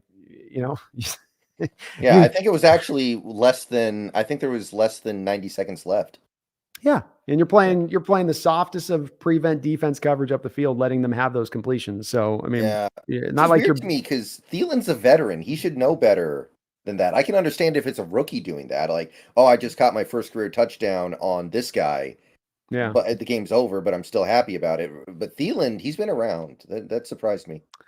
Yeah, it's interesting too. I think it just speaks to, like your people were saying, how much he kind of probably how much Witherspoon was kind of getting in. He was having a good game, but probably how much he was just bothering the hell out of him too. You know, you hear somebody talking like that all game, it can get those guys don't cut from the Sherman, Gary Payton cloth of things where it's just it's like, shut up, stop it. Thank you though, Daniel. I appreciate it, and I did notice that as well. Concierge with Nolan, thank you for the $10 donation. It says, gents, Pete on Brock and Salk was coy and flirtatious with how they were going to use Jamal this week. Do you think it'll look appreciatively different or just be the same old Pete style of D? Ooh, the $1,000,000 question. Thank you for that donation, Nolan. I'm gonna make Brendan answer this one first. Well, yeah, that is kind of tough to figure out here. Um, the point was made on Twitter by a couple of different people. I think it was what's the guy's name? C Mike Spin Move. I don't know if you're familiar with him. He's one of the big guys on Seahawks Twitter. Yeah, His Twitter handle is a C Mike Spin Move. I do know. Yeah, he was talking a little bit about how the Seahawks, one area that they've given a lot up so far this season are these throws up the seam that Love just can't quite get over there on. And he's theorizing that if you look at what Adams was doing a couple years ago, he was taking that stuff away really well. Mm. So he thinks that maybe you're just going to see Adams do what Love is doing right now, but better. And that will start taking away some of the stuff that Love is giving up because I still don't think Love's played particularly well. He played better against the Panthers, but still some real issues there. But I imagine that it would be very weird to get Adams back and then he just doesn't blitz anymore, right? Like, I don't think Love has blitzed at all this year. I'm Nope. sure we're going to see some of that. I'm sure we're going to see things done a little bit differently. But mainly what I want to see is with Adams in there, what do we do with Love? How do we find a way to specialize this defense around what he is doing well? Because right now he looks terrible, but we know he's not a bad player. We know this. Last year he was good. He's been good in previous years, relatively good. Yeah. So I want to see what is this defense going to do when Adams comes back. Love doesn't have to play every single snap as a safety. Is Love going to be the third safety? Is he going to be a pure slot corner? And what are we going to try to do to figure out what we can use him for effectively? That's how I think things can change. Yeah, I think that's the main place that it changes is more of personnel flipping out concierge with Nolan more than adjustment. There'll be a little bit more blitzing, maybe a bit. It's hard to predict them going to a blitz heavy style system at any point in time because that just isn't in Carroll's nature and not even close to Coach Carroll's nature. I think that Love gave a little bit of an opening to this, even though Carroll, as you did say, and I heard that same interview, and he was very coy in that interview about how they were going to use Jamal. But Love, when they asked him about it 7-10, and they did an interview with him back at training camp, he mentioned having a little bit of that confusion when they called him in free agency about, well, what are you going to do with me? How are you going to do it? And what you could take from it was just essentially, as I was kind of reading between the lines in his answer, was that you're going to have both Jamal and him on the field at the same time. Is there times that Jamal gets down the slot? Is there times that you got Love up at strong safety, or times that Jamal is up at strong safety and Love's down the slot, or times that Jamal's at the linebacker, takes over for Jordan Brooks maybe, and then you move Julian Love back to strong safety? I kind of wonder if not that they're going to kind of move them around in different places a little bit there, Nolan, in how do they utilize them in that way. We see in Jamal, this guy seems to have gotten a little bit bigger, maybe in the thought process of getting down there, playing some linebacker at times. It may help him doing those routes. I think those routes are tough on safeties no matter what. Brendan, when you have a safety that's off coverage 13 yards and then you've got them dropping into like a slight bail post snap, and then you have a free release off the line of scrimmage, like let's say with a slot or a tight end, that guy to drive up there and go make that play, is really tough. I mean, even if he was doing it with the Jets, I would imagine that he probably wasn't dropping bail post snap after he was 10 yards, 12 yards off the line of scrimmage, that he was probably at least then coming with force post snap to come up and make those plays. And that's when I watch Love and him being a bit late. It's, you're in your stance, you're starting, you're 12 yards off, snap, boom, boom, boom. Oh, I got to rally versus snap, boom. I'm going to just go take it. I'm going to just go drive on it, But of course, if you just have him and allow him to go drive on it, you're losing the cover two potential. You're losing the protections over the top of that initial read you might be asking your safeties to make, which is like, hey, make sure you stay clean over the top before you drive what's in front of you. We'll allow you to give up a completion. That's fine. You can't get beat deep. That's where we come back to those principles within the defense that I think are so hardened in a little bit.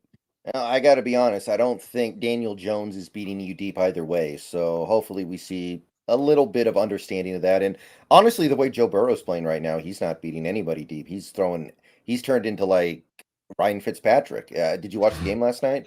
I didn't have a chance to check it out. No. Everything is just drop back, get the ball out, drop back, get the ball out. I think he might have had 2 throws the whole game that were over 10 air yards. It's brutal. Geez. It's not fun to watch because Burrow's, I know he doesn't have a cannon arm, but he's got an NFL arm. And right now he just can't use it. Yeah, it's a little bit like you get those injuries. And we had this with Russ when he was in his prime and he had that high ankle sprain. And you can still make some of those, you can still do some of the stuff, but you just can't, you're diminished. And I think with Burrow too, he's at his best, probably like a little bit of a titch above an NFL arm, right? He's built on anticipation, smarts, and accuracy. I mean, that's what makes him at his best, I think. And so you have him lose a little bit of arm strength because of that injury, because he can't really push off with his lower half like he'd normally be able to. I would think that would make him unable to make some certain throws that he normally is able to make, where it's like, well, he just fits it in there with that arm strength that it is, but now that extra little float, you can't, fit it in there, and he knows it. But, yeah, I would like to see them challenge Daniel Jones. You saw last week that the Niners didn't make that easy on him. They didn't do a lot of blitzing. I don't think they were doing, what they do, the Niners do, which is they get there with the front four. But I want to make Daniel Jones process, and we'll be talking about this, of course, on our game preview on Thursday. But I want to make Daniel Jones process. I want to make him think. You see the shot of him when he I did see that. I watched it 10 times. Just, I think he had about 15 thoughts going through his head there, where you're just like, "Oh, Lordy!" So much for that Duke education. I guess. Yeah, I guess so, huh? I think a little bit more processing power coming from that school on that, as he looked overwhelmed.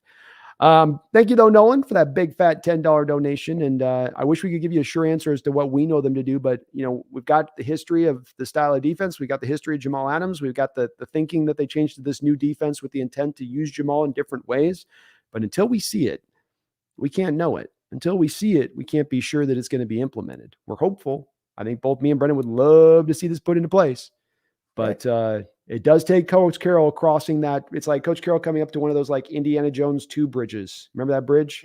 And it's like he's got to work up the force to cross over the other side. And if he does, he'll get to the city of gold. But the bridge is going to be rickety. A couple of the boards are going to give way mid through.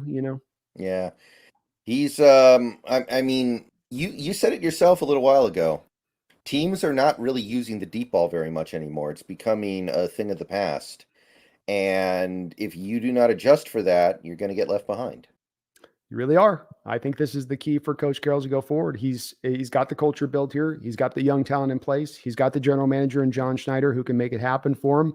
We know a lot of the things are in place, Brendan, for this team to get to a contender status and back to being potentially a true Super Bowl contender.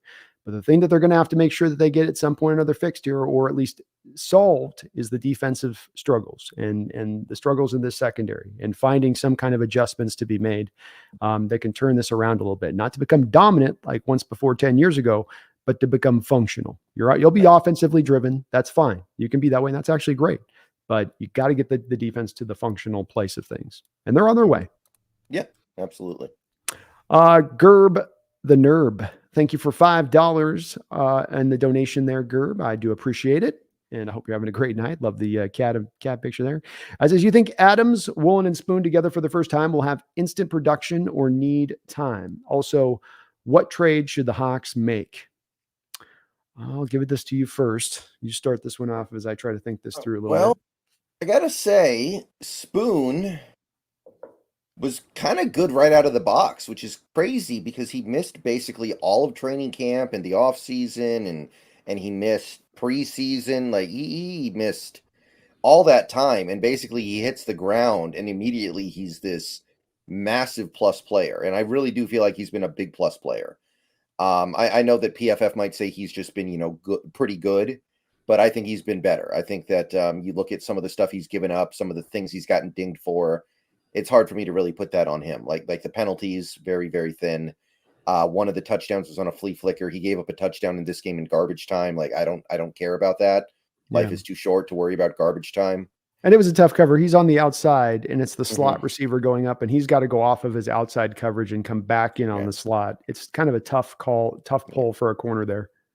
So that's kind of making me think that they're gonna just be ready to go. Like Woolen's missed basically a game and 3/4. He should come back and be pretty ready to hit the ground. It seems to me, based off my understanding, Woolen's issue is not an injury, it's just pain.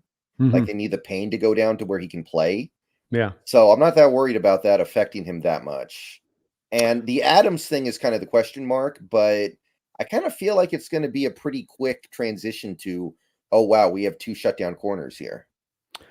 Yeah, I think I would tend to agree for the most part here, Gerb, with Brendan in the respect of this shouldn't be a lot of need to have some time for things to get figured out. I think when we talk about them maybe being open to playing more man, this would help. If you're going to play your zone, here's where we've got to hand things off. Here's where we got to have communication. If you're just having the guys man up on the outside, things get a whole lot simpler, a whole lot quicker. And so, if you're talking about finding a way early on to maybe ease this transition in as they're trying to figure out how to play together, again, we come back to maybe a few more man concepts in there to help this go. But I also think it helps with Adams that this isn't your first rodeo with him. You've had him here a couple of years, albeit that he has been injured a lot. You know what he does good, what he does bad, and how to best use him at this point. I think that they've had enough time to make that determination. So the coaching staff will put these guys in the right positions, I think, for success. I wouldn't anticipate that there's going to be a lot of need of time for them to figure things out. They should all know it pretty well, I think. And as like you talked about with Witherspoon, he's shown that he's on his details. Flea flicker is Mhm. going to happen, and he's not had any the big boneheaded outside the flea flicker, which is again going to happen to any rookie. He hasn't had the big boneheaded plays over and over. He's been on it in the details. Yeah. I do think that his Detroit pass interference penalty was reasonable, at least. Some people think it was a bad call, but it kind of looks like he bear hugs him. I don't know. It's I close. can't. I can't It's do it. close. The receiver initiates the contact, and that's where we go back to the defender has a right to the space too. And so what Yeah. happened? And so he's sitting in off coverage, and that receiver just runs right into him, and he's like, "Oh my god!" And it's like, well, that guy. To me, it's the receiver initiating that contact on that play, to where it to me shouldn't have been at that point. But I Yeah. mean, Well, I think here's my thing. It looks like DPI because of the way yeah, it ends up because post his Witherspoon hands. hugs him. Because he's not Yeah. because the guy hits him and he's not expecting it. So it's like if I hit you and your hands go up like, kind of goes up like this naturally, but it's not him trying to hold him there. It's just like, holy hell, you're gonna ram into me. Like, aren't you trying to get open? So it was a bit of a weird play, but we'll see how they end up. He's a physical guy. That's the way he does play it. I'm sure he's gonna get a couple of those because he is a guy that he showed even on a couple of those routes. He'll be physical through parts of the route early on, but that helps. He had a couple of plays in doing that where he was able to disrupt the timing. Yeah. He was able to disrupt the timing. She's about to attack my other one. And that was able to keep throw the route off. What Dalton was trying to do on that play, it would kind of keep it from by a yard and a half, by a half yard from a completion, just to sometimes that little extra give that he does. But I'm sure he's not going to get the benefit of the Sauce Gardner no calls at every turn. Yeah, that's a generational free golden ticket that Sauce Gardner has, I think. Yeah, he got all the Wally Wonka tickets in that one. He stole and took Yeah. them all for himself. What about the last part? We've got a lot of 0-3 teams out there, a couple of 0-3 teams out there now, Brendan. And so we do have the Hawks with a little bit of money burning up in their pocket, extra draft pick burning up in their pocket. Any early trade possibilities here looking good to you? Well, the Broncos are the team that seems most likely to fire sell. You would think. And they have some guys who are worth something, but I don't know if I'm that interested in any of them. You've got like Garrett Bowles, you've got Justin Simmons, you've got Judy and Sutton, and you've got one of their inside linebackers. I think his name is Josie Jewell. I don't want any of those guys. I'm not that interested. Nope. Maybe if they want to trade, like if they want to give up Mike Purcell for like a 7th round pick or something, okay. It's That's funny. probably all he's worth. Yeah, it's funny you said that was the only guy that I came Yeah. to as well as Yeah. on the Broncos. Maybe DJ Jones. I don't know if they trade him though. I'd be open to him too. Yeah, Yeah. I think he's a good player.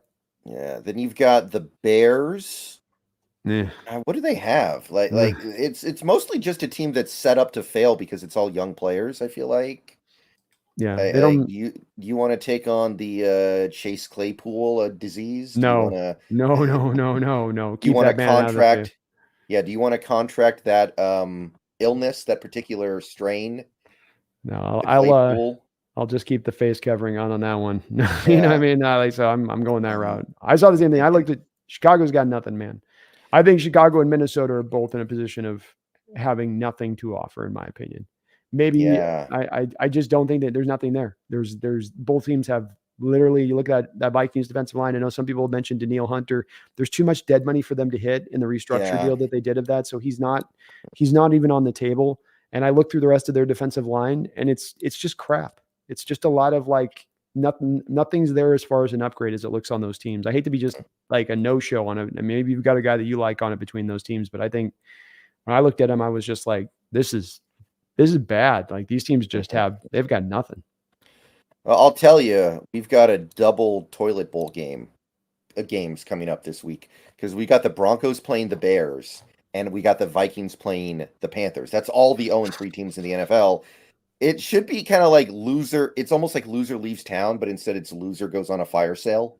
Yep. So Panthers, maybe you could be like Shy Tuttle. Maybe they give up Shy Tuttle for like a 6th round pick. I mean, he's a nose tackle. He's not going to be worth that much, even though I think he's a pretty good player. Would you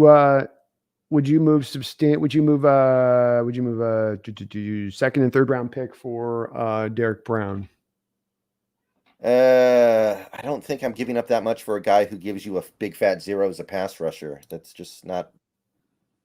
That doesn't seem like that's smart in the modern NFL. I don't think I'd go that high. I mean, and is that even enough? Like Carolina has already proven they think their players are much better than everyone else does with the Brian Burns thing. Yeah, I think we get to that point though where we're at. It gets to more of a fire sale point, and if you're making the trade for a guy like that here now, I don't believe you've got more club. They might have the 5th year option, and you might have another year beyond this. I don't think he's a free agent quite due yet, but he's going to want to be paid. So you're trading for a guy that you've got to basically pay pretty quickly. I think that does tend to usually impact a little bit of the draft capital return that you can hope to get. So maybe that's a little bit low. But I don't think that they get a first rounder for Derek Brown. He just doesn't feel like a Yeah. first rounder kind of player to me. Yeah, these interior defensive linemen that aren't pass rushing threats often go for a lot less than you expect. Like Yeah. if I get a notification in a couple weeks that Derek Brown got traded for like 1/3 round pick, I won't be that surprised. That's just how No. it goes. Yeah. So I guess that's about it. I'm not super into making any trades right now. I want to see if what we have is good enough. Mhm. Maybe again, if it's anybody, it would be a defensive lineman. But I honestly think we could address the problem almost as well in free agency with some of these guys that are still on the couch. Yeah, I think it certainly is a possibility. And there's not, at least with these teams that are in tank mode, being Vikings, Bears, Denver. They don't have a lot to pick through with them. Even if the Titans become another one of those teams that enters in that fray, not a lot there. They're not giving you Jeffrey Simmons. Maybe a guy to look at, a guy that I've long kind of thought about. You look at the Giants here. The Giants go to 1-3, 1-4. Do they get into a position then at that point where Leonard Williams does maybe get on the table? He looked pretty good in that 49er game last week. I mean, he was active and he would definitely help our line. Yeah. Maybe We'll a guy talk about this in 2 days, but the Giants, if they go 1-3, they're going 1-5 because then they play the Bills and the Dolphins. There you go. So I think that's very on the table. He's been the one to me where it doesn't cost a lot. They're not going to sign him in the future. It just, to me, there's a lot that lines up where Leonard Williams, former USC guy, which will appeal to Carol. What about the Jets? If they keep losing, and it sure looks like they've got no answers at the quarterback position that can get them out of this, is there anything on that Jets roster that you think is worth anything? Not tremendously. No, you're not getting obviously Quentin Williams any day of the week, anytime soon. their other defensive linemen, they got Quentin Jefferson in there rocking a lot of snaps. Al Woods. I mean, they got 2 former Hawks in there on the interior. And I don't think that they want to give up any of their young guys like Michael Clemens or Jermaine Johnson. Yeah. So to me, no, I look at that team and it's doesn't. Another one, Solomon Thomas is on that squad. Not a lot there really. Yeah. It's unfortunately this is a tough part about this right now, Brendan, is if you look at it too, it's, teams that you might look at like we looked at with the Indianapolis Colts and DeForest Buckner and Grover Stewart, who's having a good start of the year too there. Both of them are, and you got them 2-1 right now. So Colts aren't selling anything, I don't think they're selling anything either. So we may not have a ton of teams with this that we get to pick through on this as far as being sellers go, because we're seeing right now that the parity is still a real thing here in the NFL as it stands. Right. Not going anytime soon. Thank you for that dono, though, Gerb. Upo, thank you for the fiber. I appreciate it. Says, I think the real team MVP here is Andy Dickerson. He's not a Pete yes man. I think they let him coach the O-line the way he wants. I mean, if you're going to hire somebody, you should probably let them do things the way they want to do it. It would be pretty weird to bring someone in and then say, no, you're doing it my way. Yeah, I think it's a place that Carroll's pretty good about letting his assistants do what they, for the most part. I think it's when it's defensive side of the ball. I think maybe there's a little more ownership from Pete on that side of things. You're right about Andrew Dickerson being an excellent offensive line coach and light years ahead of what we had with Tom Cable here, who applied a real, just blunt, simplified as all it could be as far as offensive line plays goes. Whereas Dickerson, he's got these guys with the duo blocks and pulling things back across the formation and keeping, you'll see him do that where it's guys will move back and forwards across and pass pro, where he's not just to throw off the defense of who they're going to have across from a little bit, to catch guys a little bit off guard a little bit. But he's been awesome. And yeah, you got to give him a lot of credit for being able to overcome this early season trouble that you've had. I mean, hell, what he did last year, he had 2 rookie tackles out there. Like we've talked about, that hasn't been done in the modern era. 2 rookie tackles starting for a full season for any NFL football team. And this guy had those guys out there doing that, and not just doing that and getting through, but actually going out there and actually playing pretty good football on top of it. So yeah, you got to give him a lot of credit for that, Upo. Well said. Yeah. When I worked for AT&T, I had a coworker who saw Tom Cable in the Bellevue Square once. He was going through a restaurant and saw Tom Cable there, and he said, yeah, I didn't approach him because he just looked like a guy who did not want to be talked to by anybody. Like he did not look like somebody you wanted to approach. Yeah, he was one of those guys. He's a lot of jobs in the NFL. Hell, even a head coach for a time there, I think, with the Raiders before he punched somebody. But he just didn't. The line never was a line that he wasn't a guy that developed. His need to lean on cut blocking so heavily across the board didn't help guys, I think, for health on that offensive line. And, this modern structure now, it's so much more further advanced for what Dickerson has. There's so much more little, I think, details in what he teaches the linemen to do in moments and feel and stuff that is just far surpasses a guy like Cable in that respect. Yeah. Gino's been sacked 5 times through 3 games, by the way. So he's much better than the pace he was establishing last year, I think. So yeah, good stuff happening there as well. Yeah, absolutely fantastic. Fantastic job by Dickerson. And yeah, we got to give him some love, Upo. He's absolutely earned it. Kelly, thank you for the $2 donation. I do appreciate it. Kelly says, hey, Brendan, was Charbonnet nice? Was he quiet? I wouldn't call it quiet. He was definitely nice. He had some cool things to say. People were asking him some questions. It was a smaller signing. It's not like when this place I go to for my signings, because my dad is friends with the owner. They've done signings with Sherman before and the lines around the block. This one was a much more low-key one. But yeah, he seemed nice. He was definitely nice. I didn't get the sense he was quiet, though. He had some cool things to say.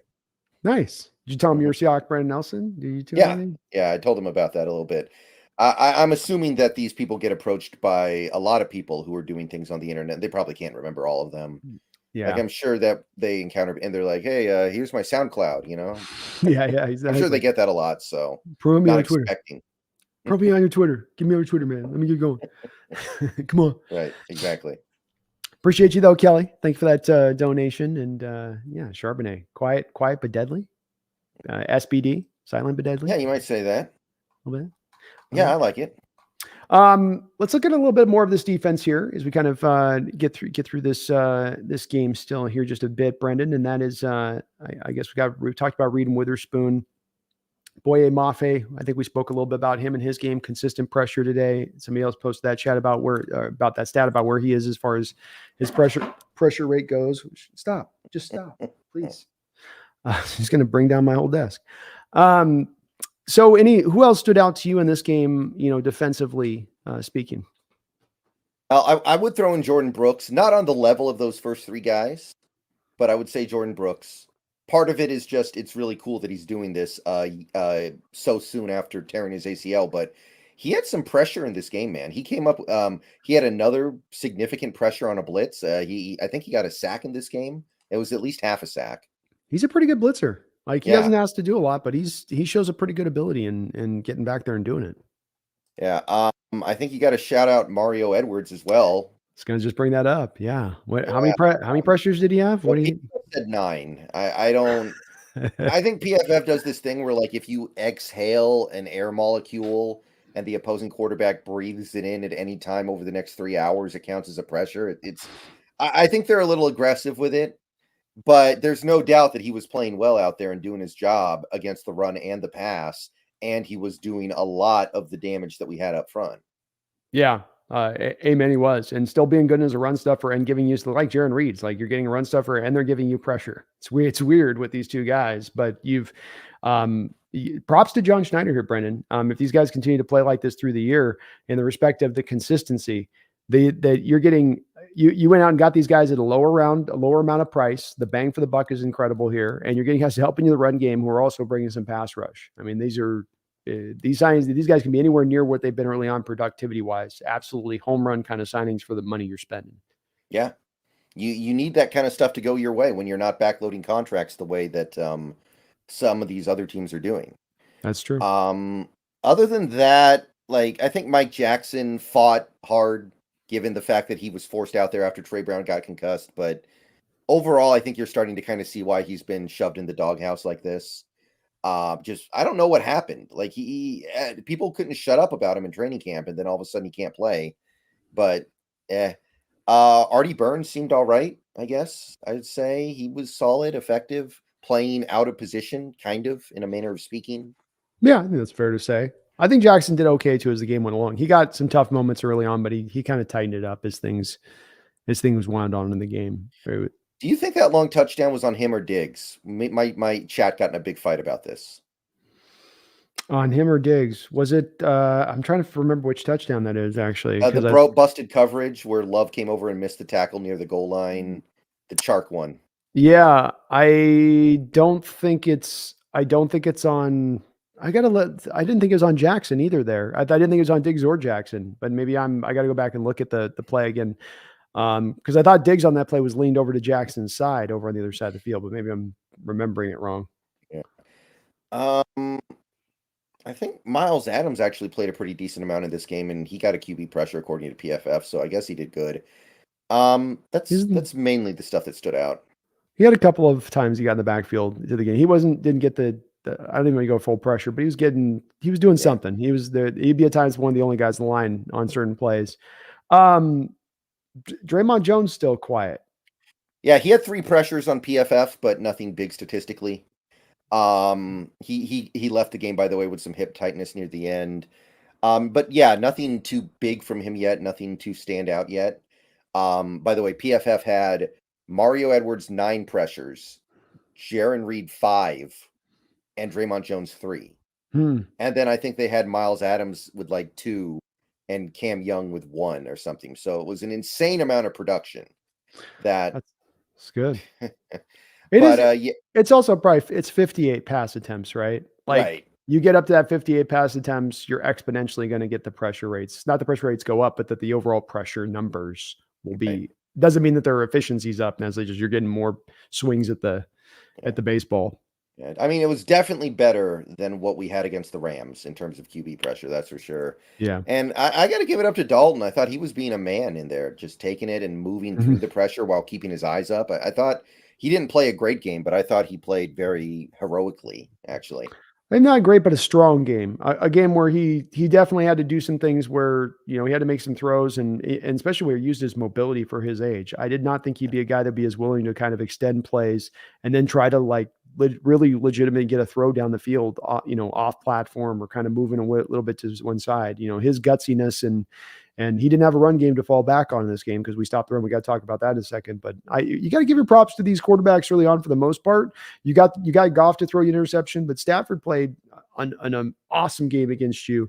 And Dalton, considering what he was dealing with, I mean, he didn't have much on the outside receivers to throw to, didn't have any running game to speak of. The offensive line was in better shape than ours, but I thought he played a pretty admirable role out there against us today. I thought there's been times where we had that first game, Brendan, like that opening game in 2019 where he shredded us for over 400 yards. That was where it was like you were giving him too many free and easy passes. It did feel like today on a lot of there was a broken coverage play, but a lot of the throws where guys were in tight or there was he had to extend something or you made it a little bit tougher on him. It was just simple and easy.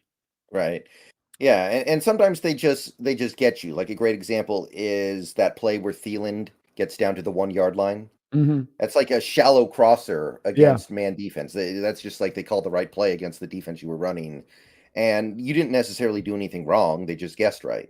That's So right. Sometimes they're gonna get you like that. That's absolutely right. And we can't, by the way, if we do see at times, can we do this, Brendan? If we get Bobby Wagner times in coverage on a receiver this year, like, can we not decide that that's a great shining example of Bobby not being able to cover anymore? And maybe that's hey, it's not really great to get your middle linebacker lined up on a receiver. It'll happen from time to time, but like that's really more of what that issue is there, rather than it being, because oh yeah. he got isolated like 3 or 4 times in this game. And my chat was like, well, can't get like, what do you want him to do? It's a receiver. Like no middle linebacker in this league, maybe except for Fred Warner, is covering a receiver one-on-one. So, come on. I mean, I know Bobby in his prime could take a slot up 35 yards up the field, but that's a rarity. It's Yeah. not the rule. That's that's not happening anymore. And Adam Thielen is an incredible route runner, even just beyond just being a receiver. So Yeah. you're not dealing with that. He showed he's still a pretty good player out there today. He did definitely show you that, Brendan.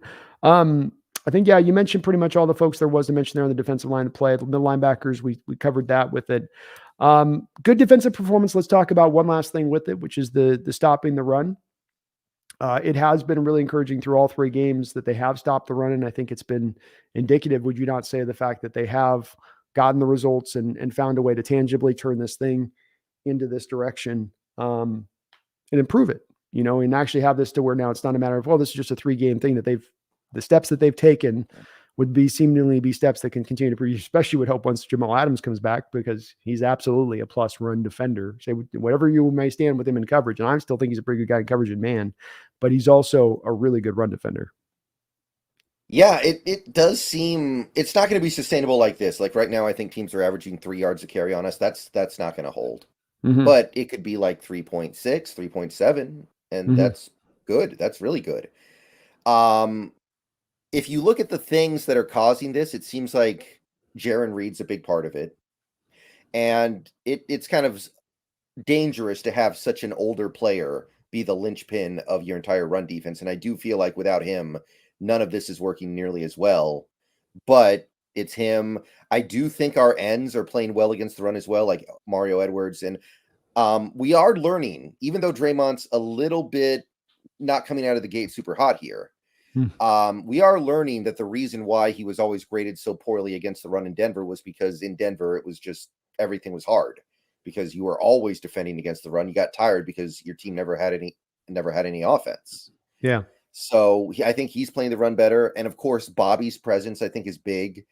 And it's not so much about the plays that Bobby makes. It's about him getting people in the right position, him knowing where people need to be and getting them there.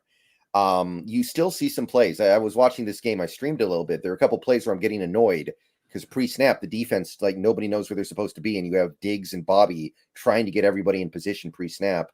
You can tell these guys don't totally get it yet, but the presence of a guy like Bobby's helping that process along very quickly. So I feel like it's relatively sustainable.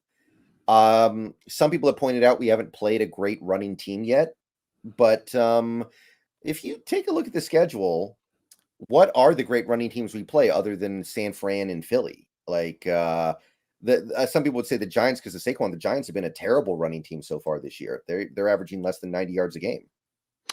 Yeah, and I would offer that. I mean, the Panthers came into your house not what was it, but 5 months ago, and with the very same offensive line, pretty much that they brought to bear today, ran it right down your throat. I mean, Donta Foreman's not here, I get that, but Chuba Hubbard still is, and Miles Sanders, I don't think is like super far from, it's not like Foreman's some of the best backs in the league or something. So, Right. I mean, to take it from there last year where you couldn't stop Carolina an inch, like they could run at will at you to the point of they had their whole running game shut down and they basically bailed off of it midway through the second quarter.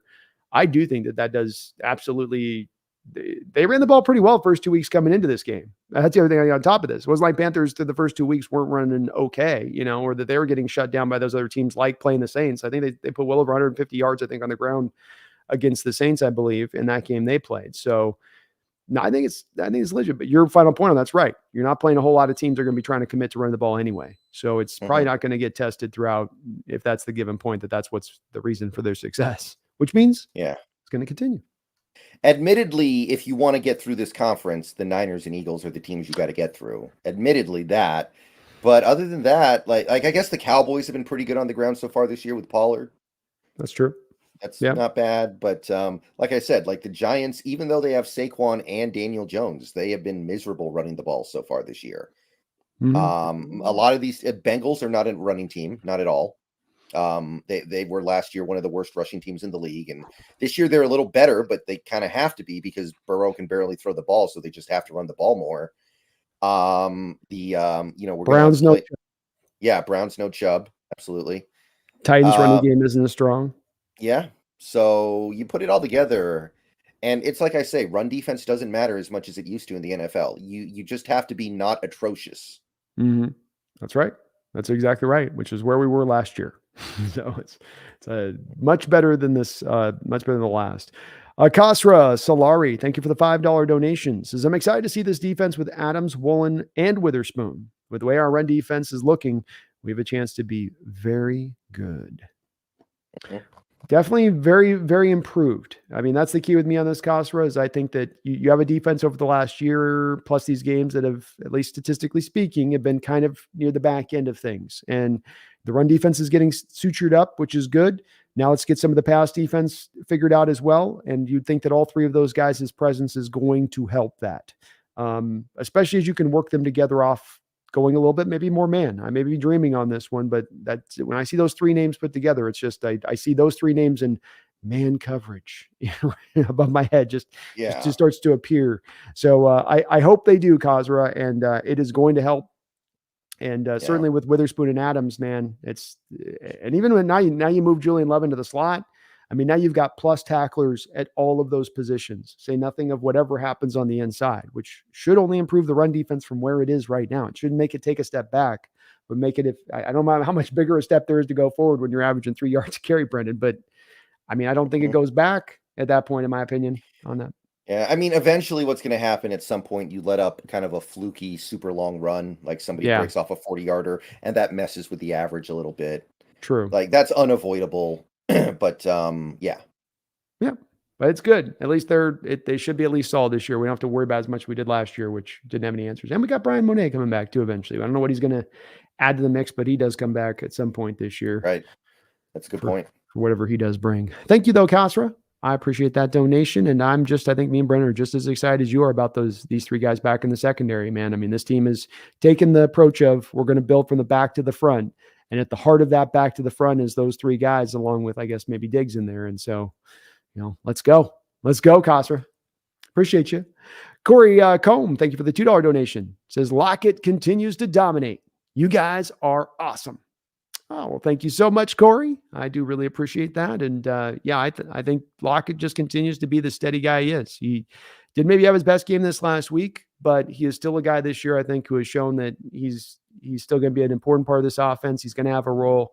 Every guy's got their kind of role. We're not looking to have any superstar guy floating high up in the sky above anybody else. Everyone will have their kind of spot to fill here on this team, and him included in that. But I think he's going to remain steady. And boy, he was money last week, Brendan, on those 2 touchdown catches, especially the game winner. Yeah. He'll be there when we need him. I'm not worried about it. Yeah. Well said, Corey. Well said, and thank you. I appreciate that kind comment. Byron D, thank you for being a member of the Hawks Nest for 17 long months. You are very awesome for doing that. He says, best game day snack. Ooh. I don't do it that often, but I like potato skins. Ooh, potato skins. Okay. I like that. If I'm watching the game just by myself and I do the home popped popcorn with the air popper. I melt the butter over the stove. No microwave, straight over the stove, and then you just put it all together and it's pure heaven. So that's always been my go-to is the fresh popcorn with the fresh butter. I mean, just takes me back to my childhood, Brendon. You know what I mean? Nice. I like it. Thank you, though, Byron. I appreciate you, man, for that long time support. Kronos has been a member of the Hawks Nest for 19 long months. Thank you for that. This is nice to see the M's playing like their season is on the line tonight. Go Hawks and go M's. It's good to hear that the M's are holding in. Are you watching? You got a sigh on it? I've been tracking it a little bit. I got to be honest. The team's already kind of lost me a little bit. Yeah. I mean, like last night was just probably the worst loss of one guy on Twitter said it was probably the worst loss of the Dipoto era in terms of like stakes versus outcome. And I think he's right. Like that game kind of broke me. And I'm like, you know, everything's on the line here. The crowd's going crazy and you just let Verlander mow you down the whole game. It's gross. Yeah, I mean, it could definitely last night be in contention. I'll tell you, last year being in that stadium for 18 innings without you scoring a run felt fairly close to that as well, where you're just, you're going like, guys, you can't carve one run out here at home, and we're 18 innings of us screaming our hearts out trying to get you to, go on. And they've just, they've run a little out of steam. They've got to basically win just about every single game remaining. If not, they have to win tonight, tomorrow, and then I think they got to take 3 against Texas. If they do that, 3 out of 4 against Texas, I think they get in. Well, there you go. So, I mean, they can still slide in. I still think, though, that even if they get in, it's going to be a hard row. With where the bullpen they're going to get whipped if they get in. Yeah. So, I come down to it. I'm sure you're same place, Brendon. This is the offseason that the management needs to dump all of their stupid platitudes and, well, we got to be smart with it. Well, you don't go buy it. Shut up. Shut up. Yeah. Spend your money. Go make the trades to bring on, add salary, get this team good. You look at the Blue Jays, you look at the Rangers, you look at the Astros, all spending significantly more money than us. Hard not to look at that and go, okay, there's the one place that we could maybe even this out a little bit. We can gain some space on them by getting just even with them. So no more excuses. You're going to be the second most profitable team in baseball for the second straight year. You've got you're in the bottom third in payroll in the sport. Go spend some money. Get this lineup constructed where it actually looks like a major league lineup instead of a little league lineup, which is how they look too often with their freaking strikeout city at every turn at times. But good to hear, Gronos, that they're at least fighting it out tonight. Yeah. So far, so good tonight. I have been keeping an eye on it, but I don't know. It feels like I want to make the playoffs, but I'm also very aware of the fact that this pitching staff is in a state where I think they just get shelled by any playoff team. So, I think they're wore out. The team wanted to go to a 6-man rotation with Hancock up, and what happened then? And you were down Robbie Ray, and you had no Marco Gonzalez either. So you wanted to go to a 6-man rotation because you were aware of the fact these guys, especially your younger pitchers, were probably getting tapped out and tired. And instead of having that 6-man rotation, you've had to stay to the normal. And I think those guys are just beat. They've got a lot of arms on those innings on those arms this year, and I think that they kind of hit the end of their point on that because you couldn't kind of ease them a little bit up, give them a spot in the rotation, skip maybe if you had those other guys available to you. So it is just kind of the nature of when you're trying to grind and go and you don't have all hands on deck. But thank you, Kronos. Appreciate that long time support on the channel. Kazra, thank you for another $5 donation. Appreciate the double donation, Kazra. Says, no matter what anyone thinks about his play, the energy and aggressiveness Adams brings is very important. Yeah. I really hope over the next month or so, people realize what was missing without Adams. Yeah, I think in us, Kazra, you've got 2 guys that you're preaching to the choir on that we spend a lot of our time or we've spent a good amount of time probably over the last year and a half, 2 years and going back and forth with our chat at times, not all of our chat, but just select people in the chat that bring up what you bring up, what you're intimating here a bit about, people having issues with, I can't cover. He can't do this. He's blitz boy. They've got these things they say, and it's such not accurate to it. And it's as with all things, the more complicated the answer gets, the more you'll have those people that get I don't want to think too complicated about it. I want to keep this simple. And it's complicated. You brought Adams here. You blitzed him at an insane rate in his first year, double the highest rate he's been at his career with the New York Jets. Then when you weren't doing that, you dropped him into single high and cover 2 situations at a real high, because that was their whole adjustment that year to combat those offenses that were trying to score, to try to keep up with our offense that was scoring just about every play, especially those first 9 games. So you got that weird combination between not using him efficiently in the blitz, using him like in the most bland fashion where you just brought him off the edge every time when you did blitz him. There was no internal pressure blitz. It was all just send him as that guy off the edge. Teams adjusted their protections to that eventually, and it's easy to do so when you're only going to bring 5-man blitzes all the time. And then you put him in those cover 2 when he should be a man-based guy. And when those moments you had, like the Niner game on the road in 2000, what was it, Brendon, 21 or 20, where, he locks down George Kittle in that game. Why? Yeah. Because you got to man up on a tight end. You're not dropping him in zone on Kittle. You got to man up on Kittle one-on-one, and he's isolating him and removing him from the game is a problem. So you well said, Kasra, but me and Brendon both see that in the same way you do. And I think the majority of the fans do, but there is a little bit of that somewhat narrative out there that sort of percolates about Adams. Well, you can't cover anything. No, you can cover just fine. You got to put these guys in the right positions to succeed. And not all safeties are equal. A strong safety is not the same as a free safety. A box safety is not the same thing as a center field safety. You got to know that what that player is and what he does best. And a little bit of the tough part. Hopefully they learn. That's the whole part, Brendon, where you and I try to make a prediction on Adams and how they'll use him. And okay, they've learned their lesson. We would think they have. We hope they have. They've seen enough data and information to start to go, okay, no more of the cover 2 stuff as much with Jamal. But will they? Hopefully so. Hopefully so. They've learned that they're not going to try to run him into doing as much that. I don't think they were. Even Denver game last year showed changing this scheme. Remember too, with this, the whole change of the scheme was really predicated upon getting more out of Adams, or getting the most out of Adams. So I think they understand it. They're going to do that. Okay. We covered, I think, most of the best stuff there was to cover there defensively. Not a lot, I think, to add into what we saw from this past week, Brendon. Let's give a big tip of the hat, though. We got Jason Myers back off the schneid, didn't we? Yeah, we got to talk about that for a second. Maybe that's one reason why all the red zone failures were good. He needed that, That's right. We needed that. We're just trying to get him back up on his horse, Brendon. That's what it was. Yeah. Like, we know he's capable of playing this well. We do. We've seen it. But will it happen? That's the harder question. That's true. And good to see him get back to front in this game. And it was very helpful having his kicks all made like they were, and letting us just get, by that fourth quarter, you got so far out ahead. At that point, you have so much room for error. You basically put the game away on just a couple of quick touchdowns on top of having all those field goals like you did. But Myers showed you why you're making him one of the highest paid kickers in the sport today with that on Sunday with the 5 of 5. Special teams I thought was pretty good across the way. Jarek Reed looks like he's going to be a hell of a guy as a gunner down there. He almost had a fumble cause where he got his hand right in on the ball carrier's arm in there, gave it a rip, and just about pulled it out. But he's had a couple plays already like that this season so far. Yeah, it's pretty good. I like him. I'm liking what I'm seeing from him there. He got to play a little on defense in this game too, because I think we put him in garbage time.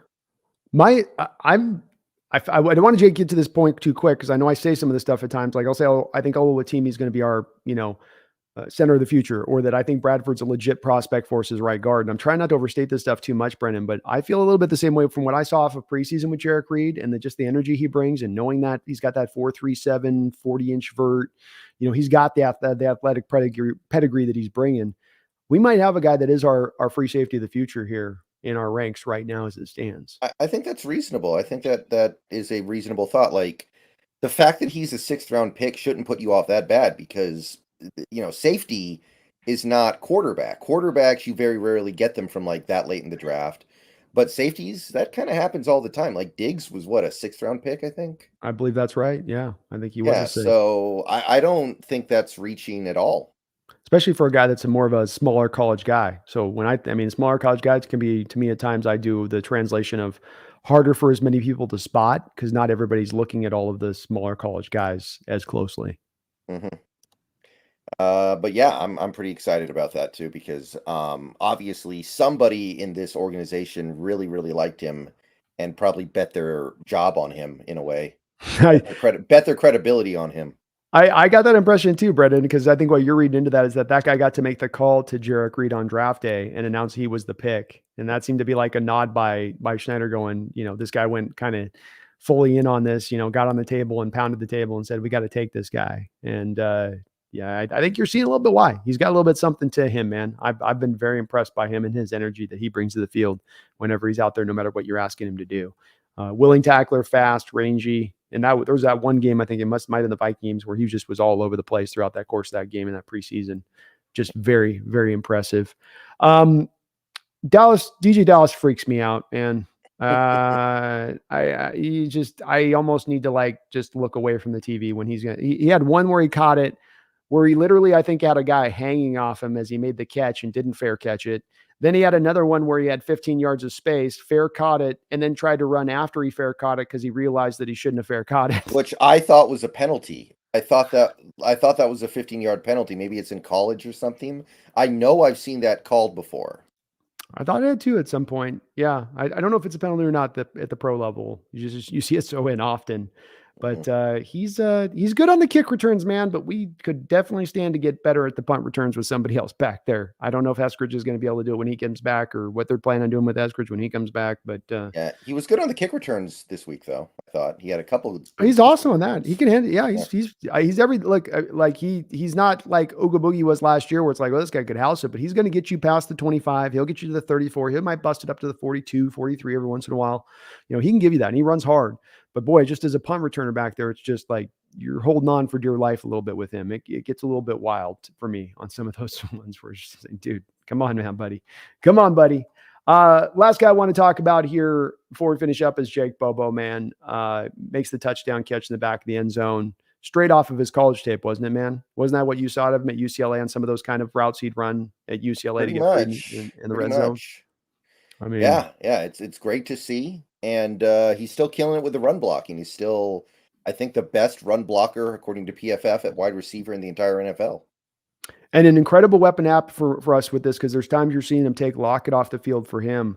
When you get Lockett and DK on the outside now as run blockers, and it's going to be something to monitor and watch, I think, for the course of the season, Brendan, because you have these times where these guys come off and they block, and you might have an A gap running here into Kenneth Walker, and then Kenneth Walker slides outside. And whereas normally you might have that receiver who's not going full tilt on the cornerback and is blocking, so the corner can slide off and then rally up, and maybe it's a 10 or 11 or 13-yard play.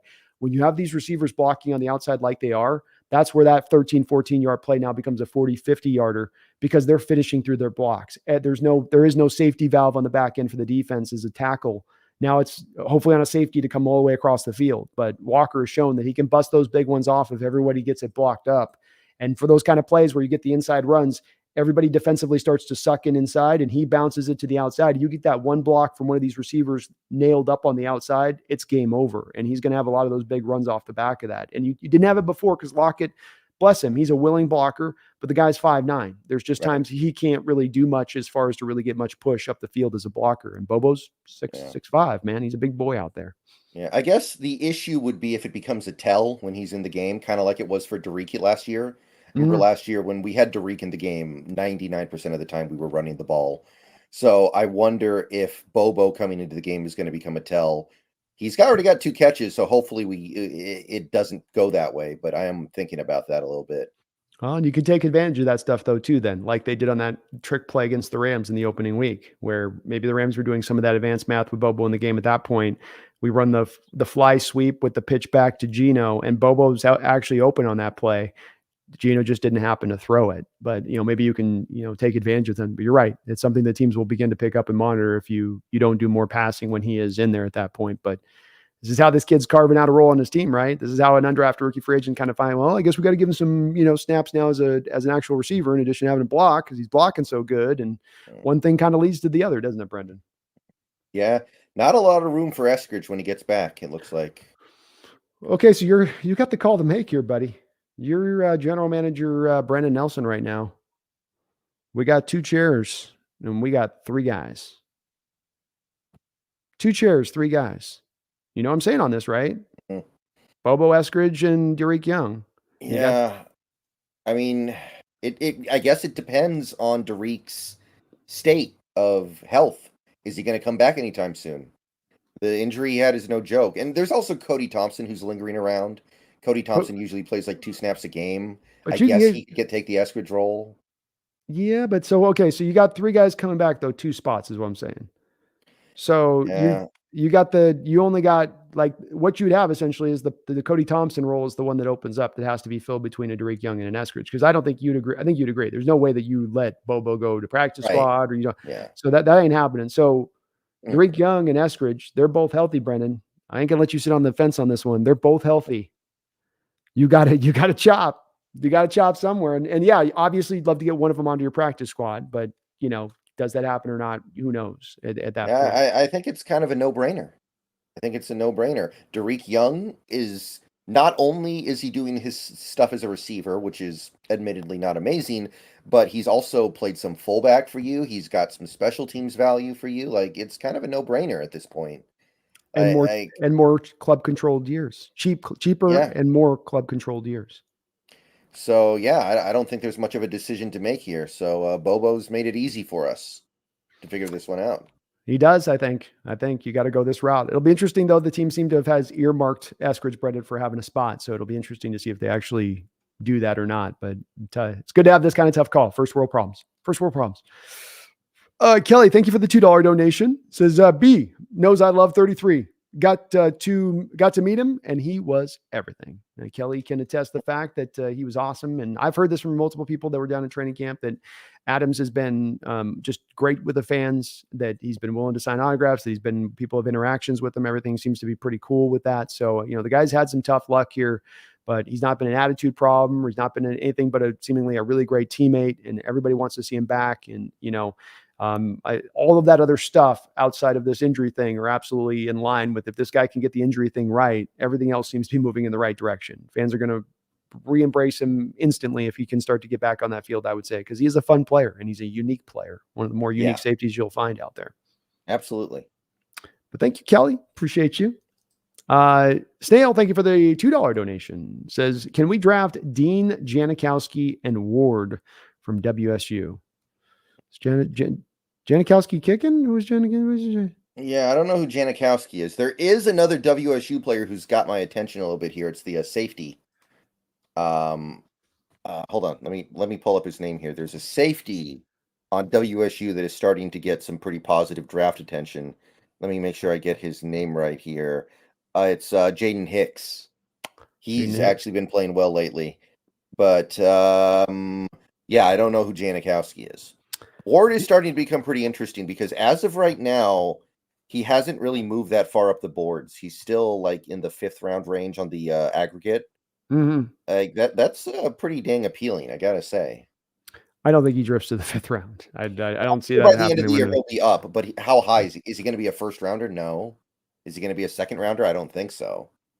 I do I not? I don't know about the not being able to be a 1st rounder at this point. Do I think he'd be a high 1st rounder? No. Do I think he can push himself into the late 1st rounds phase? Yes, because you got the 5th-year option on the 1st rounders in the late 1st round, and that's going to draw certain guys to be picked potentially at the end of a 1st round. We haven't seen it recently, Brendan, but I'd offer we haven't seen it recently because there hasn't been the talented guys there to necessitate that drafting there.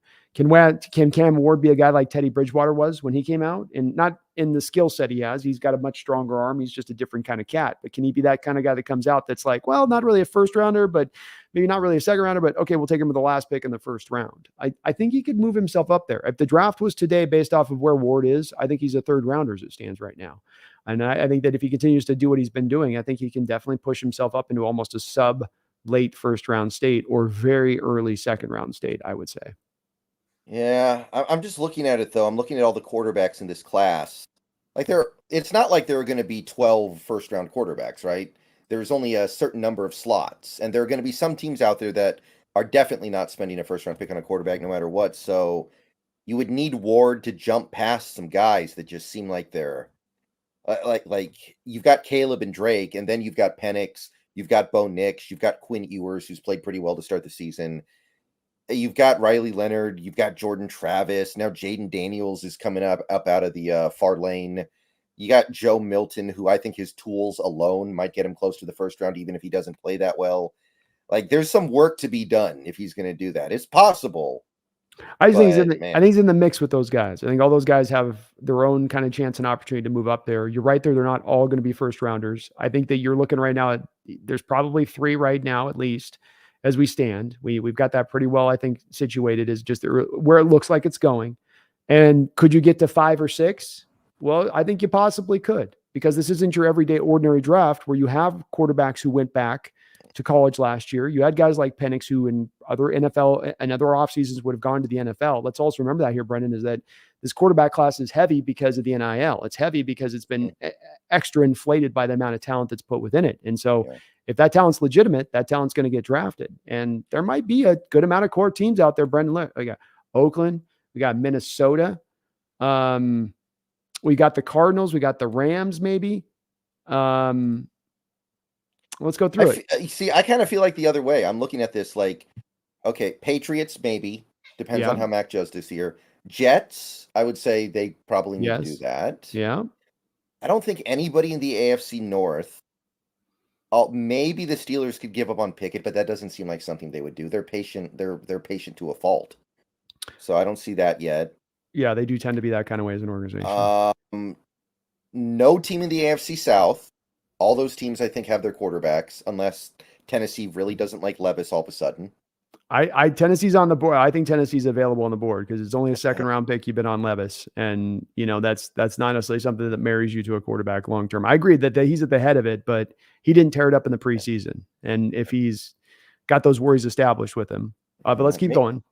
Raiders, yeah. If Jimmy G's already kind of not worked out. Let's be real here. That's right. Broncos, although I kind of feel like if the Broncos can't get one of the top 2 guys, they won't. So it just depends on how bad they are.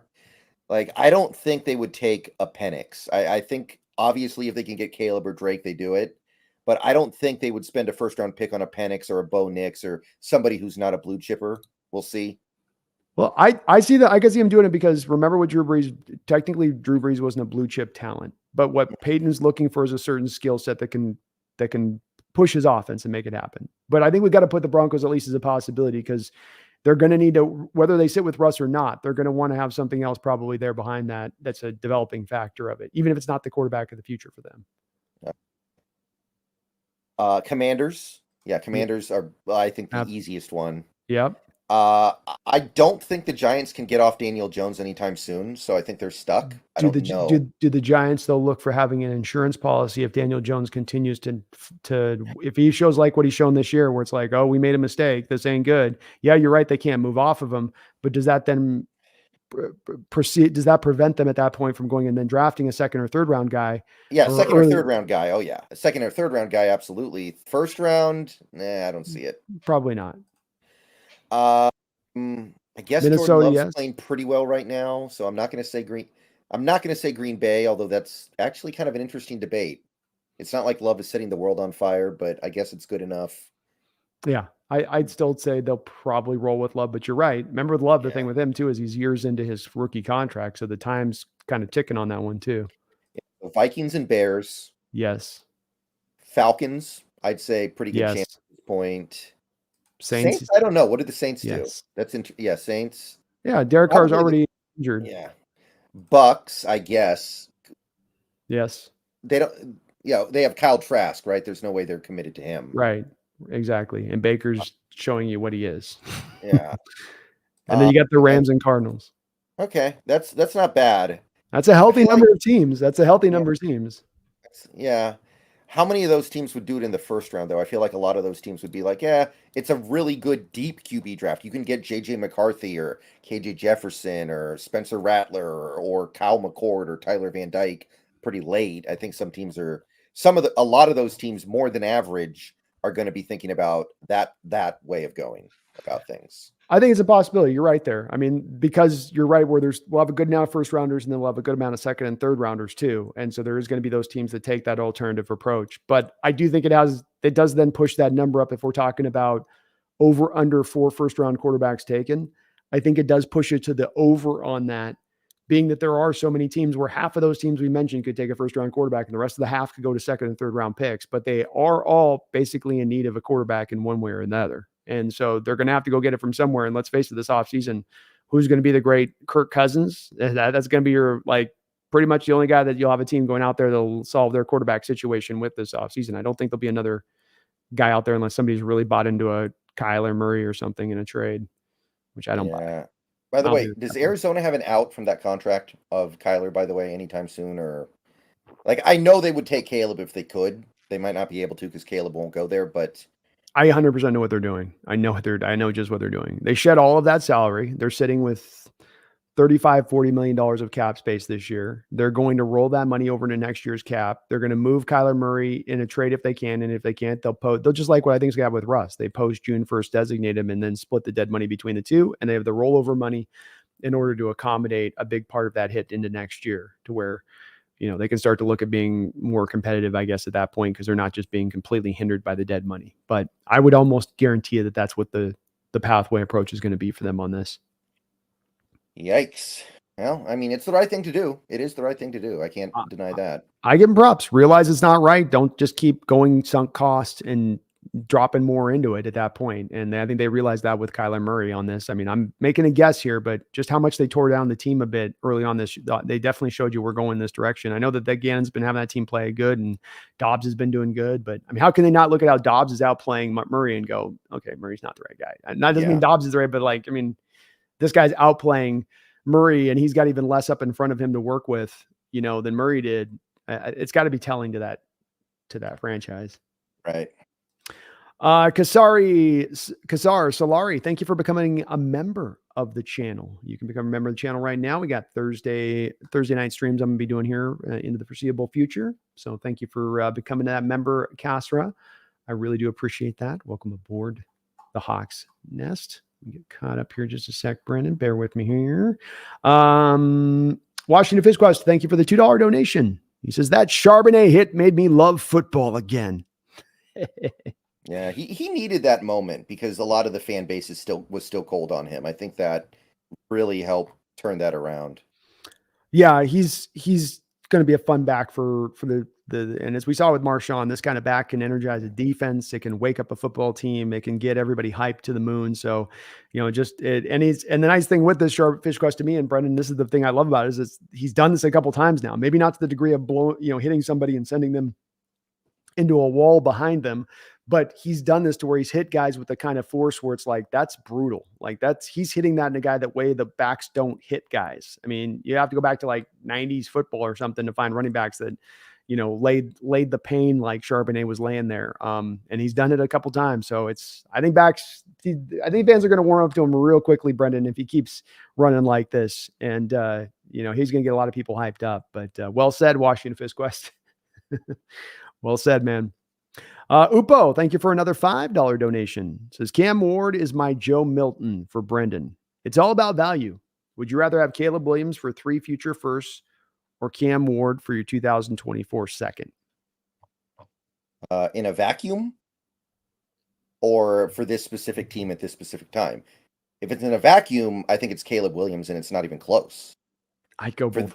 I'd go Caleb Williams. Well, I love Cam and Upo. I love Cam Ward. I do. Yeah. But I hold Caleb Williams in the esteem of a rare place that I don't put a tagline on many quarterbacks. So, as much as I like the tape out of Cam Ward, Caleb Williams is a different level of talent. Would I give up 3 future firsts? Yeah, I would. Yeah, I would do it too. I don't even think this is all that close. And even with the Seahawks in their current situation, I think it's more interesting, but I still would take Caleb. He might be, I don't know. I don't want to go too far with it. He might be the greatest QB prospect ever because the other all-time great QB prospects did not have this level of dual threat. Like John Elway could move, but not like this. Andrew Luck could move, but not like this. Like Caleb is maybe the greatest QB prospect of all time.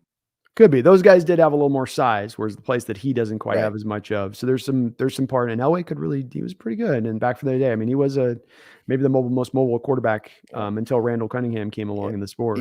Did you watch the ASU game?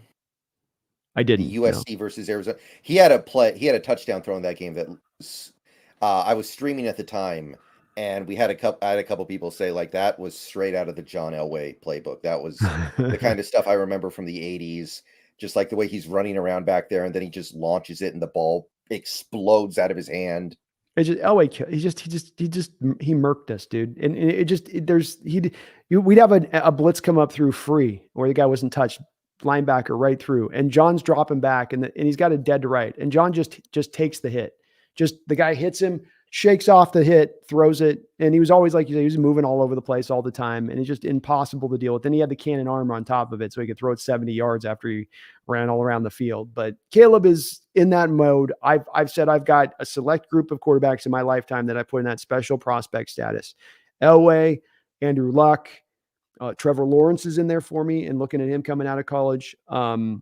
There's been just a few select guys that I'd put in this range, and Caleb is one of those guys. And I do really land on him at that spot. I love Cam Ward, Upo. I do. I really do. And I get the fact people are certainly on board with this guy. And we take him in the second round, I'll be hyping him up and I'll be applauding the move because I think that'd be great value at that point based on what he's shown you so far this year and what he's shown you now the second straight year. The other thing is you're getting 2 years of good production out of WSU with Ward at this point.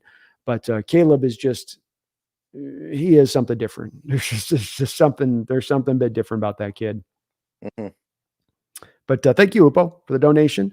Snail, thank you for the $2 donation. It says 1,390 yards for Cameron Ward, 0 INTs, and 13 touchdowns after sitting a half. Yeah, that's the interesting thing about college football in the first month. All these powerhouses are playing awful teams. So the whole team sits the entire second half. Yeah. Like Miami has done this because they played a bunch of cupcakes.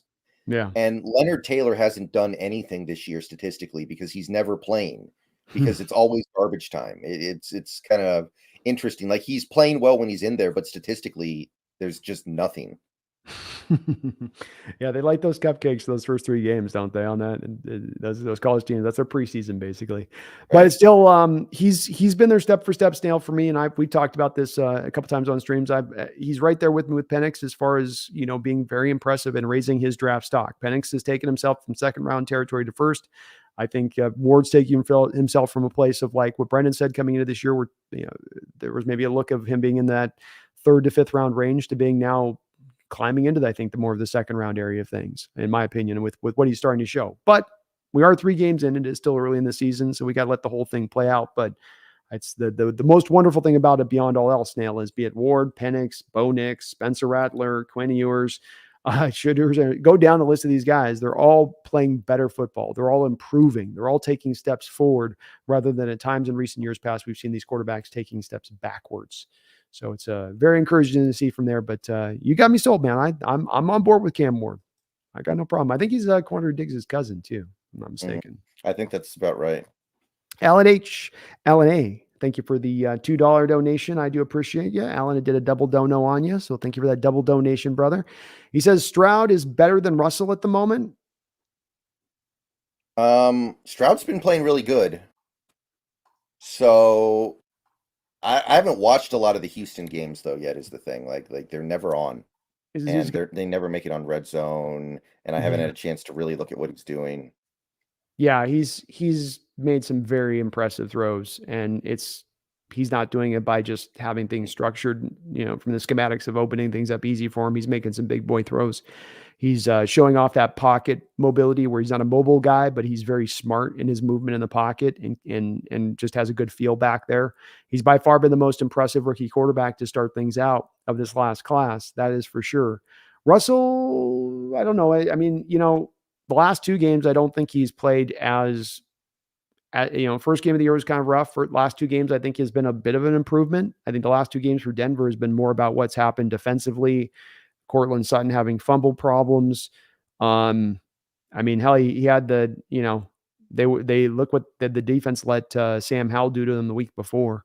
I have a hard time as much putting that on, Russ at that point. Though I will say the whole wristband thing is silly. That after you heard about that after game 2 from Sean Payton, you're like, get the wristband on Russ. But he's still not wearing it, I don't think. Jeez. Boy, he's hard-headed on that one, isn't he? I got to look cool, man. I got to look cool. It's not cool with the armband. What other reason could there be? What other reason could there be for you not to wear it other than you think it doesn't look cool? He thinks people will think he's not smart enough to play without one, and then he wants people to think that he can do what Peyton Manning did and have the whole offense in his head. I guess so. I guess so. It's not reflecting well. Hopefully, eventually Yeah. can get the armband. But Stroud might be. Russell's not been as bad as he was last year, but Stroud has been mighty, mighty impressive. Yeah, Houston is averaging 22 points a game. Denver's averaging 23 points a game. So Mhm. they're right around the same basic area. I think that Stroud is probably going to get better as the season goes on. I'll Yeah, say that. I agree. Denver honestly just played some of their easiest games, and they're still well. The first two games were games they really should have won without any issue. Yeah, they're starting to get to more of looking like the team at the forefront, Brendan. That's going to be the Caleb Williams team. I mean, they lost the Raiders. They're going to lose twice the Chiefs. They're going to lose twice the Chargers. They're going to be a team that's might be in line. And maybe that's their silver lining here, Brendan, is that they can get Caleb out of all of this. But yeah, I don't. It's looking gnarly right now in Denver, and it's not necessarily Russell's fault entirely. It's just gnarly in the look of things. Yeah, Bad look for Peyton talking about all time worst coaching jobs, and then you let you take over the job and they drop a 70 burger. It's yeah. like, Sean, you're Yeah. gonna open your mouth on that stuff. Some people did say he took the money and didn't really care about the what came of it this offseason. He just went where the money was. I mean, it very well could be because it hasn't been exactly clear to me at this point, Brendan, of what Peyton's plan was going into Denver. He had all these couple of years to like my next job. I'm gonna like Carroll did when he got fired from the Patriots and then went to USC and thought about the next time he'd have an NFL job. He had a plan in place of what he wanted to execute and how he wanted to get things done. Sean Payton does not seem to have that approach in Denver now since taking over. It seems to be a little bit more of make it up as we go along kind of thing. And that's not going to lead to success when he's having to dig them up out of a hole that was there before he got there, you know? Right. Thaddeus, thank you though, Alan, for that double donation, man. I appreciate it. I think you bring up a good point. Could be that he is better, or certainly better by the end of the year. Thaddeus Sexton, thank you for the $2 donation. Says, how come Seahawks are working out wide receivers and running backs? I saw a report. It's just something you do over the course of a season. Doesn't necessarily mean anything. But for the record, it's Tavon Austin is the receiver we worked out of all people. Well, that makes a lot Who, of sense then. yeah, Gino's old buddy from college. So apparently Gino and him still work out every offseason together. Well, that makes a lot more sense than your average receiver, though, right? Because you and I was just lamenting to you about DJ Dallas as a punt returner, saying Right. this is a nightmare. Yeah, I don't. This isn't good. And we've had a problem with punt returners now for a couple of years running. It's been an issue. Last year, we had a couple of fumbles on punt returns. It was the worst part of our special teams, which is a really good part of the team, is the punt return. So looking at bringing in Austin Thaddeus, maybe they're looking at bringing him in eventually as a guy that'll be a punt return specialist guy for them. It does make it a lot even more stickier though, because what happens then we already having a hard time with Derek Young and Eskridge when you come back around to that side of it. How much harder does it get even over beyond that then if you're having Austin as another receiver on the roster at that point? Daryl Henderson is the running back we worked out. I think he used to be a Ram, if I remember correctly. Okay, interesting. Yeah, I don't know. He's kind of a hammer Yeah. back, kind of a grinder a bit in his running style. I don't read too much into that. No, I wouldn't either, Thaddeus. I don't think it's just them doing due diligence and remaining active out there. And in Austin's case, probably specifically just looking, if we do want to upgrade this punt return unit, how is he looking? Can we just call upon him and he's being ready to go and doing Gino a solid? And Gino's going, hey, just give him a try. Just look at him, guys. Just look at him. Those guys were incredible out there at West Virginia, man. They were a hell of a tandem out there. Thank Yeah, you. it's like when J.R. Smith was on the Knicks and he was like, hey, can I get my brother on the roster? And That's they're right. like, sure, even though he couldn't play. Or Yeah. Giannis with his Yeah. brothers out. Giannis. He's got like half of his family on the back end of the roster there. They can't Yeah. play a lick. Yeah. It's like, oh goodness. Yeah, Jordan never pulled that move, man. Jordan never was like, hey, get my brother out here. I want yeah, we're about to see that with LeBron with his son. Oh in yeah. a couple years. Oh yeah. It's the tax you have to pay sometimes. I guess it's the way it goes sometimes. Yeah, to have a good team or have a good player. Thaddeus, man, thank you for that donation and all of your guys' donations tonight. As always, you guys are incredible on your support, and I really, really do appreciate that.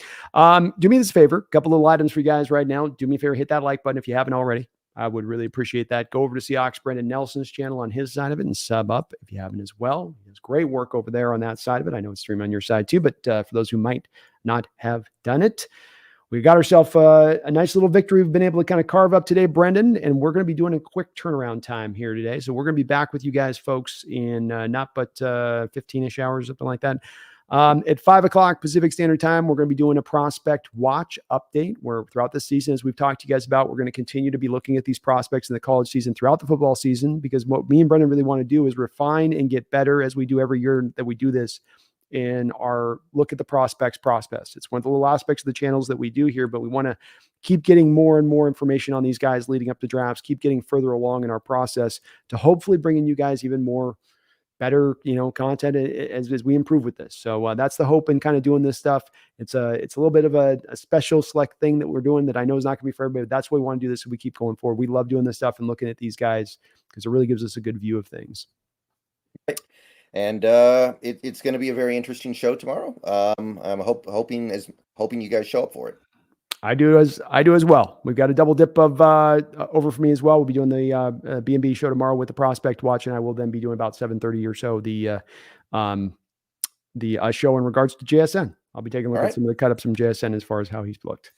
Thank you, Brendan, for coming on in here as always, man. I appreciate you for hanging in here long over 2.5 hours here. We had at one point, I think nearly 500 people in here. So thank you for all of the folks who turned out into the chat as well. I appreciate you guys showing out as you guys do. The support's amazing. Could barely get through all this, all the donations. You guys dropped so many. So thank you so much for all of that support. It's really appreciated on our side of it. We will be back in a mere 24 hours, and then another 24 hours after that. You're getting a lot of BNB this week. You're getting a little extra BNB. We're just trying to show you guys a little bit of that extra love out there. So thank you for watching, you guys. You're awesome for doing so. We got 2 wins in a row. We're going to try to stack up 3 in a row as we go into the bye, and then we start to really set the stage. We get all of the reinforcements back in the ranks, Brendan. If we can get this win this week, we can set the stage, can we not? We can set the stage if we could go get this win this week. So everything's looking good and right. Any last thoughts from you? No, I think we covered it all pretty good. I think we're all feeling pretty good right now, pretty decently. I'm pretty happy about things. So let's just get ready for the show tomorrow and get ready for the show on Thursday and get ready to hit it out of the park. Sounds good to me, Brendan. Well, we'll be back in 15-ish hours or so. Hopefully you don't forget in that time, but Brendan and I are still going to remind you because we want to make sure we're getting every last person. If there's one person forgetting, that's one too many by our watch of it. And there's not a lot of people forgetting this week. One last props, Brendan. Props to the 12th man. We got to give them the props. They brought it. We didn't talk about this week, but you guys absolutely captured back some of that spirit that we've talked about that had been lagging in recent years. So good to see that there is still that spirit there. Hopefully we can keep bringing that throughout this year. So keep doing that as well, 12th man. Keep when you're in that stadium. Don't be silent. Don't be quiet. Remember the history that's in regards to this fandom. Remember what separates us from not just every other fandom in this sport, but any other fandom in this world. Nobody brings it like we bring it. We cause earthquakes here. So don't you forget that. You guys keep that spirit. Do not ever, ever, ever forget. Go Hawks. Go Hawks.